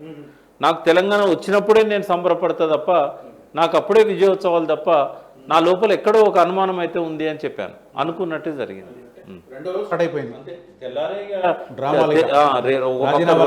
రోసయ్య పరోక్షంగా, చంద్రబాబు నాయుడు ప్రత్యక్షంగా తెలుగుదేశం ఆఫీస్ నుంచి వెళ్ళిన బస్సులలో అక్కడ ప్లాన్ చేసి తెలుగుదేశం డబ్బులు కడితే వచ్చిన బస్సులలో కాంగ్రెస్ వాళ్ళు ప్రయాణం చేశారు. నన్నపనేని రాజకుమార్ గారు చేసిన షో కానీ, లగడపాటి చేసిన ఫేక్ నిరాహార దీక్ష కానీ, ఇవన్నీ కూడా మనం చూసాం. సరే, ఏది ఏమైనా మొత్తం తెలంగాణ ఉద్యమంలో విషాదాంతం ఏంటంటే ఆత్మహత్యలు. అది జరగకుండా ఉండాల్సింది. గాంధీయన్ పద్ధతిలో 21వ శతాబ్దంలో జరిగిన మొట్టమొదటి ఉద్యమం తెలంగాణ ఉద్యమం. అయితే ఒక్కటి చెప్పాలి, ఇక్కడ 100 ఏళ్ల తెలంగాణలో ఎన్నడూ కూడా విజయాలను చూడలే తెలంగాణ ప్రజలు. అది తెలంగాణ సాయుధ పోరాటం కావచ్చు, 69 నక్సలైట్ ఉద్యమం కావచ్చు, 69 తెలంగాణ ఉద్యమం కావచ్చు, అది ఏ ఉద్యమాలైనా కూడా ఒక 100 ఏళ్ల ఉద్యమాల చరిత్రలో ఎప్పుడు వైఫల్యాలే. కానీ శుభారంభం మనకు 21వ శతాబ్దం ప్రారంభం నుంచే మొదలైంది. 21వ శతాబ్దం మొదటి సంవత్సరం 2001 ఏప్రిల్ 27న పార్టీ పెట్టడం అనేది శుభారంభం. తెలంగాణ రావడం, తెలంగాణ ఏర్పడడం, ఆ వచ్చిన తెలంగాణను ఒక బంగారు తెలంగాణగా మార్చుకోవడానికి కేసీఆర్ గారు చేసిన ప్రయత్నాలు. 10 సంవత్సరాలు ఇప్పుడు తెలంగాణ, 14 సంవత్సరాల ఉద్యమం, అంతకుముందున్న చారిత్రక నేపథ్యం, అవసరాలు ఇవన్నీ దృష్టిలో పెట్టుకుంటే 10 ఏళ్లలో ఏమాత్రం అచీవ్ అయింది? ఇక్కడ ఒక చిన్న పార్ట్ మనం మర్చిపోయినాము. జేఏసీ ఉద్యమం కూడా చాలా రికగ్నైజ్ చేయాల్సిన ఉద్యమం. మిలియన్ మార్చ్ అయితే నెక్లెస్ రోడ్లో జరిగిన సాగరహారం చాలా పరిణామాలు చాలా జరిగినాయి. అది చెప్పు ఇంకా అదేంటంటే మొత్తం తెలంగాణను ఒక్కటి చేసి ఒక్క మాట చెప్తాను. చిత్తు కాగితాలు ఏరుకునే వాడి దగ్గర నుంచి, కాటి కాపర్ల దగ్గర నుంచి, శవాలం కాల్చే కాటి కాపర్ల దగ్గర నుంచి ఐఏఎస్ ఐపీఎస్ జ్యుడిషియరీ ఆఫీసర్స్ వరకు ప్రత్యక్షంగానో పరోక్షంగానో ఉద్యమంలో పాల్గొన్నారు. It's a great moment. తర్వాత తెలంగాణ బిల్లు పార్లమెంట్లో పెట్టినప్పుడు first credit we have to give to Congress MPs. KCR గారు ఉన్నా కూడా ఒక్కడే అయిండు, విజయశాంతి అప్పటికే పార్టీ నుంచి వెళ్ళిపోయింది. సో వాళ్ళ ప్రయత్నాలు కూడా మనం అప్రిషియేట్ చేయాలి. మధు యాష్కి గౌడ్, పొన్నం ప్రభాకరు, కోమటిరెడ్డి రాజగోపాల్ రెడ్డి, వివేక్, వీళ్ళంతా అసలు వివేక్ అయితే ఎంత డబ్బు ఖర్చు పెట్టిండో. వీళ్ళందరూ అసలు పొన్నం చెప్తుండేది, రోజు పోయి స్పీకర్ కాలు మొక్కేటవాడట, రోజు పోయి సుష్మా స్వరాజ్ కాలు మొక్కేవాడట. అంటే నిజంగా చాలా, అంటే ఇదొక మనం ఈ ఈ కాలంలో బతుకున్నందుకు, ఆ ఉద్యమంలో భాగమైనందుకు చాలా మంది జీవితకాలంలో చూస్తారని ఎవరు అనుకోలేదు. అట్లాంటి ఇది ఒక గ్రేట్ అచీవ్మెంట్ మా లైఫ్లో. ఎందుకంటే మైనస్ నుంచి, ఒకనాటికి అలా కాదు కదా, మైనస్ నుంచి తెలంగాణ వద్దు, తెలంగాణ రాదు అనేది మైనస్, అక్కడి నుంచి మొదలుపెట్టి ఒక బంగారు తెలంగాణ దిశలో చాలా అచీవ్మెంట్స్ జరిగినాయి. అచీవ్మెంట్స్ గురించి మనం మాట్లాడుకుందాం ఇప్పుడు. దశాబ్ద కాలంలో ఎంతవరకు నీళ్లు, నిరుద్యోగం ఇవన్నీ 3 ఉన్నాయి కదా, ఎంతవరకు సాధ్యమైంది? ఏంటంటే ఆత్మగౌరవం. అంటే ఒక సెకండ్ క్లాస్గా సిటిజన్గా చూడబడ్డ ప్రాంతంలోనే మన రాష్ట్రం మన పాలన, వాళ్ళు అట్లే ఉన్నారు. ఈ ప్రాంతంలో ఉన్న ఆంధ్ర వాళ్ళు ఎవరు పోవాలని కూడా మేము అనుకోలేదు. కొట్టే వాడితో మా సమస్య, కానీ కూటి కోసం వచ్చిన వాడితో మా పేచీ లేదని చెప్పాం. సో వాళ్ళు ఇప్పుడు ఉన్నారు, మేము ఉన్నాం. కానీ అప్పుడు సెకండ్ క్లాస్ సిటిజన్గా చూసిన వాళ్ళు ఇవాళ గౌరవిస్తున్నారు. ఒకటి కలిసి ఉన్నారు కూడా. తర్వాత 10 ఏళ్లలో ఒక్క క్రిమినల్ కేసు కానీ ఎవరో అప్పుడే శ్రీకృష్ణ కమిటీ రిపోర్ట్ మీకు గుర్తుండాలి. తెలంగాణ వస్తే ఆంధ్ర వాళ్ళు ఉండనియరు, పరిశ్రమలు మూతపడతాయి, విద్యా సంస్థలు మూతపడతాయి, ఇవన్నీ సమస్యలు తెలంగాణ ఎదుర్కోవాల్సి వస్తుందని చెప్పారు. అటు చెప్పించారు. కానీ ఏం జరిగింది? ఒక్క ఎఫ్ఐఆర్ నమోదు కాలేదు, ఒక్క ఇన్స్టిట్యూషన్ పోలేదు, ఒక్క హెడ్ ఆఫీస్ పోలేదు. రియల్ ఎస్టేట్లో పెట్టుబడులు పెట్టిన వాళ్ళు కొందరు భయపడి వాళ్ళు విజయవాడ దగ్గర అమరావతి రాజధాని అవుతుందని పెట్టిండ్రు అక్కడ, మళ్ళీ వెంటనే తిరిగి వచ్చారు. ఇప్పుడు వాళ్ళు బాధపడుతున్నారు, అక్కడ మేము డబ్బులన్నీ తీసుకుపోయి తలగబెట్టామని. అయితే హైదరాబాదు రెట్టింపుగా డెవలప్ అయింది. జనాభా ఎక్కడికి పోయింది? అది వరకు నీకు 90 లక్షల జనాభా 1,40,00,000 పోయింది. ఈ 10 ఏళ్లలో విపరీతమైన గ్రోత్ ఉన్నది, 200%, 300%. అయితే ఒకటి ఏంటంటే చాలా ఆత్మసంతృప్తి ఉన్నది. ఎందుకు అని అంటే మన నిధులు మనకు ఉపయోగపడుతున్నాయి. అప్పుడు నిధులు నియామకాలు, నిధులు మనకు ఉపయోగపడుతున్నాయి. కేసీఆర్ గారి పట్టుదల వల్ల చాలా వరకు నీళ్ళల్లో కూడా మన వాటా మనకు అఫీషియల్గా వాళ్ళు ఇంకా ఇవ్వకపోయినా ట్రిబ్యునల్ వేశారు. ఇప్పుడు చాలా 10 ఏళ్ళ పోరాటం తర్వాత ఆ ట్రిబ్యునల్ తీర్పు వల్ల మన వాటా మనకు వస్తుంది కావచ్చు. కానీ ఒక్క పొలం ఎండిపోకుండా 9 ఏళ్ళు తెలంగాణ వ్యవసాయ క్షేత్రాలను ఎంత అద్భుతంగా తీశాడంటే, అసలు 45 లక్షల మెట్రిక్ టన్నుల వరి ధాన్యం ఉత్పత్తి అయ్యే దగ్గర 3 కోట్ల టన్నులు తీసుకుపోయాడు. 6 రెట్లు పెరిగింది. తర్వాత శిథిలమైపోయిన నిజాం సాగరు, శ్రీరామ్ సాగర్, అప్పర్ మానే డ్యామ్, ఇవన్నీ మళ్ళీ కాళేశ్వరం నీళ్లతోని మళ్ళీ 5-6 పంటలు పడినాయి. ఇప్పటికీ నిరుద్యోగానికి సంబంధించి అది చాలా మందిలో ఇంకా అసంతృప్తి కనిపిస్తుంటుంది. పరిమితి ఉంటుంది. నీళ్ళకు పరిమితి ఏం లేదు. వచ్చిన కృష్ణా గోదావరి నీళ్ళలో మన వాటర్ని మనం తీసుకుంటాం. నిధులలో పరిమితి ఏం లేదు. వచ్చిన నిధులను మన దగ్గరనే ఖర్చు పెట్టుకుంటాం. స్టేట్ సపరేట్ అయింది కాబట్టి. నియామకాల దగ్గరికి వచ్చేసరికి ఒకటి మనము విద్యార్థులకు కూడా నా మనవి ఏంటంటే, పుట్టిన ప్రతి వ్యక్తి చదువుకుంటాడు. ఇప్పుడు వెనకటి కాలం కాదు ఇది. వాడు తండ్రి కష్టపడైనా చదివిస్తున్నాడు. తర్వాత కింది లెవెల్లో కూడా స్కూల్స్ వచ్చేసినాయి. చదువుకున్న ప్రతి ఒక్కరికి ఉద్యోగం రావాలంటే ఏ దేశంలోనైనా ఏ రాష్ట్రంలోనైనా సాధ్యమవుతుందా? మనం స్టాటిస్టిక్స్ చూస్తే 1% పాపులేషన్ మాత్రమే ప్రభుత్వ ఉద్యోగాలు వస్తాయి. ఇప్పుడు తెలంగాణ పాపులేషన్ 3.5 కోట్లు. 3.5 లక్షల మంది కంటే ఎక్కువ మంది ఉద్యోగస్తులు ఉండే అవకాశం లేదు. ఉంటే ఏమవుతుందంటే బడ్జెట్ అంతా వాళ్ళకే పోతుంది. ఇప్పుడు చూడండి, పెన్షనర్స్కి కానీ ఉద్యోగస్తులకు కానీ 55-60% డబ్బులు పోతున్నాయి. ఏది తెలంగాణ రాబడిలో అది 1.5% ఉద్యోగాలు ఇస్తేనే. ఒకవేళ 2% ఇస్తే ఏమవుతుంది అంటే రోడ్లకు కానీ వైద్యానికి కానీ విద్యకు కానీ అసలు దేనికి ఉండవు. కాబట్టి ఏ రాష్ట్రంలోనైనా దేశంలో ఏ ప్రపంచంలో ఏ దేశంలోనైనా ప్రభుత్వ ఉద్యోగాలు అనేవి 1%, less than 1% ఆర్ మ్యాక్సిమం 1.5%. ఆ రేషియోలో ఇక్కడ కూడా ఇచ్చాం. ఉద్యమం చూశారు ఒక 40-50 సంవత్సరాలు, తర్వాత 14 ఏళ్ల పాటు సివియర్ ఉద్యమం చూశారు, ఈ 10 ఏళ్ల పరిపాలన మొత్తం మీద మీకు సాటిస్ఫై అనిపిస్తుందా? లేదు, సంతృప్తికి అంత అనేది ఉండదు. కానీ కేసీఆర్ గారు చేయగలిగినంత చేశారు. రెండు ఉంటాయి ఇక్కడ, చేయాల్సినంత చేయడము, చేయగలిగినంత చేయడం. ఆయన చేయగలిగినంత చేశారే తప్ప చేయాల్సినంత చేయలేదు. ఒక అసంతృప్తి ఉంది నాకు, ఎట్ ద సేమ్ టైం ఒక సంతృప్తి ఉంది. సంతృప్తి ఏమో రైతుల ఆత్మహత్యలు ఆపాలనేది మేము తెలంగాణ ఉద్యమంలోకి రావడానికి ప్రధానమైన ప్రేరణ. రెండవ ప్రేరణ ఏంటంటే ఈ హత్యలు ఆగాలి, ఎన్కౌంటర్, బూటకు ఎన్కౌంటర్ హత్యలు ఆగాలి, నెత్తురు బారే తెలంగాణ మనకొద్దు, హరిత తెలంగాణ ముద్దు అని చెప్పి కేసీఆర్ గారి స్లోగన్. కారేది ఎవరి నెత్తురైనా కూడా ఆ తెలంగాణ నెత్తురే, అది పోలీసు నెత్తురైనా అది నక్సలైట్ నెత్తురైనా తెలంగాణ నెత్తురే, ఈ నెత్తురు మాకొద్దు అని చెప్పి అన్నాడు. ఎన్కౌంటర్స్ లేవు, ఒకే ఒక్క ఎన్కౌంటర్ జరిగింది, శృతి అని ఇంకో అబ్బాయిది. అప్పుడు కేసీఆర్ ఇప్పుడు చైనాలో ఉన్నాడు, ఆ ఎన్కౌంటర్ జరిగిన రోజు చైనాలో ఉన్నాడు. సీరియస్గా వార్నింగ్ ఇచ్చాడు, దమ్ముంటే అరెస్ట్ చేయండి, జైల్లో పెట్టండి, కానీ ఈ బూటకపు ఎన్కౌంటర్లను నేను ఒప్పుకోను, తెలంగాణ ప్రభుత్వం ఇది సమైక్య రాష్ట్ర ప్రభుత్వం కాదు అని చెప్పి పోలీసులందరికీ వార్నింగ్ ఇచ్చాడు. ఆ రోజు నుంచి ఈ రోజు వరకు తెలంగాణ గడ్డ మీద ఎన్కౌంటర్స్ లేవు. సో ఈ రెండు విషయాలలో నేను 100% సాటిస్ఫై అయినా. మూడోది ఏంటంటే ఎలక్ట్రిసిటీ హాలిడే ఇచ్చారు, పవర్ హాలిడే. ఎంతో ఇబ్బంది పడేటోళ్ళం, చిన్నపిల్లలు మా అమ్మాయి కానీ మా గ్రాండ్ చిల్డ్రన్ కానీ ఆ కరెంటు పోతే ఎంత ఇబ్బంది పడేదంటే రాత్రిపూట లేసి ఏడ్చేటోళ్ళు. సో ఇవాళ ఏ ఇంట్లో కరెంటు పోకుండా క్విక్ టైంలో చేయగలిగాడు. తర్వాత తెలంగాణ విజన్ ఆవిష్కరించాడు ఆయన, ఎన్నికల మేనిఫెస్టోనే తెలంగాణ విజన్. అందులో నేను భాగస్వామిని అయినందుకు గర్వంగా ఉంది. ఆ ఎలక్షన్ మేనిఫెస్టో రూపొందించేటప్పుడు చాలా సీరియస్ డిబేట్స్ జరిగాయి. ఐఏఎస్ ఆఫీసర్లు రామ్ లక్ష్మణ్ అని చనిపోయాడు, తర్వాత ఈయన గోయల్, ఏకే గోయల్ గారు, తర్వాత రమణాచారి గారు, తర్వాత కడియం శ్రీహర్ గారు దాని చైర్మన్, దాసు శ్రవణ్ కొద్ది రోజుల నాడు తర్వాత పార్టీ మారాడు, వినోద్ రావు, నేను, దేశపతి శ్రీనివాస్ గారు, గట్టిక విజయ్ కుమార్, మేమంతా అందులో ఉండి దాన్ని ఒక రూపం ఇచ్చాం. ఆ రూపం ఇచ్చినప్పుడు కేసీఆర్ గారు తన విజన్ ఆవిష్కరించేవారు. చాలా విషయాల మీద చాలా 100 ఏమంటారు దాని చైర్మన్ మావో ఒక స్టేట్మెంట్ ఇచ్చేవాడు, 100 ఆలోచనలు సంఘర్షించని 1000 పూలు వికసించని అని. అట్లా మేము రోజు సంఘర్షించుకుంటేనే ఒక అద్భుతమైన మేనిఫెస్టోని తయారు చేశాం. చాలా వరకు ఇంప్లిమెంట్ చేశాడు, అదొక సంతృప్తి ఉంది. మిషన్ భగీరథ ఒక అద్భుతం, అది మేనిఫెస్టోలో లేదు. మిషన్ కాకతీయ ఒక అద్భుతం, అది ఆయన ప్రతి చెరువును మళ్ళీ రివైవ్ చేయడం అనేది. 28,000 చెరువులను చేశాం, 33,000 చెరువులు ఉన్నాయి. లాస్ట్ ఫేజ్ ఒకటి ఇంప్లిమెంట్ చేయలేదు, 5వ దశ, 4 దశలు చేశాం. 22,000 కోట్లు ఖర్చు అయింది అనుకుంటే 6,000 కోట్లతో అయిపోయింది, ఎందుకంటే ప్రజల భాగస్వామ్యం ఉంది. సో 60-70 మార్కులు అయితే నేను వేస్తాను రాజు గారు. కేసీఆర్ గారు 10 ఏళ్ల పాలనకి 60 నుంచి 70 మార్కులు అయితే నేను ఇస్తాను.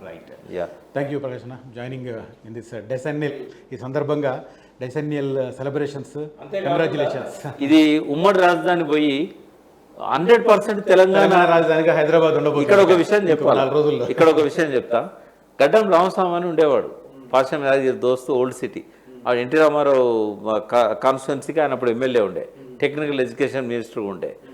ఆయనను గడ్డం తీసేయమన్నాం, తెలంగాణ వచ్చేదాకా తీసేయని అన్నాడు కదా.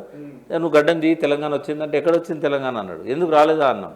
కేసీఆర్ ముఖ్యమంత్రి అయింది కదా, తెలంగాణ వచ్చింది కదా అంటే, ఈ ఉమ్మడి రాజధాని గొల్లెం పోయేదాకానే గడ్డం తీయని అన్నాడు. అయితే అన్ఫార్చునేట్లీ ఈజ్ నో మోర్, ఆ గడ్డంతోనే చనిపోయాడు. అంటే నిజంగా మాకందరికి కూడా ఎప్పుడు పూర్తి తెలంగాణ వచ్చినట్టు అంటే ఈ గొల్లెం కూడా పోవాలి. బట్ ఇప్పుడు రేపు వచ్చే 10 ఏళ్ళ అనిపించింది, వచ్చే జూన్ 2తోని ఈ గొల్లెం. అయితే ఒక్క మాట మాట్లాడుకుందాం, రేవంత్ రెడ్డి గారు ముందున్న కర్తవ్యాలు. ఇప్పుడు ప్రజలు ఎన్నుకున్నారు, ఆయన ముఖ్యమంత్రి, ఆ గౌరవాన్ని మేము ఇస్తాం. ఆయన ఇప్పుడు చేయాల్సింది ఏంటంటే కేసీఆర్ గారు ఏం చేయలేకపోయారో అవన్నీ చేయాలి ఇప్పుడు. అంటే తెలంగాణ కోసము సరే కేసీఆర్ గారి మేనిఫెస్టోలో ఉందా లేదా పక్క పెడదాం, ఆయన హామీ ఇచ్చిండా లేదా పక్క పెడదాం. తెలంగాణ ప్రజలకు చేయాల్సినవి చాలా వరకు ఇంకా మిగిలిపోయినాయి. ఎప్పుడైనా నేనే పర్సనల్గా పోయి కలిసి ఆయనకు అన్ని విషయాలు చెప్దామని అనుకుంటున్నా. ఆయన పిలిచినా పిలవకపోయినా ప్రజల తరఫున నా బాధ్యత అది. సో ఆ అసంపూర్ణంగా ఉన్నాయన్నీ కూడా రేవంత్ రెడ్డి గారు పూర్తి చేస్తే 5 ఏళ్ళు కాదు 20 ఏళ్ళైనా ముఖ్యమంత్రిగా ఉండే అవకాశం ఆయనకు ఉంటుంది. ఎందుకంటే ప్రజల్లో ఇంకా ఒక వెళుతుంది, ఇంకా కొన్ని చేయాల్సినవి ఉన్నాయి. ఈయన మొదలుపెట్టినవి కూడా కొన్ని పూర్తి చేయాల్సి ఉన్నాయి. ఇవన్నీ కూడా చేయాల్సిన బాధ్యత రేవంత్ రెడ్డి గారి మీద ఉంది. తెలంగాణ తెచ్చుకోవడమే కాదు, భారతదేశంలో అగ్రగామిగా నిలిపాడు కేసీఆర్. అది కొనసాగించాలి, ఆ జైత్ర యాత్ర కొనసాగాలి. దేశం గర్వించేదగ్గ తెలంగాణ ప్రజలు తల ఎత్తుకునే విధంగా తెలంగాణను తీర్చిదిద్దాలి. అది. Thank you. అసలైన తొలి వెలుగు. ఫాలో వాట్సాప్ @తొలి వెలుగు official.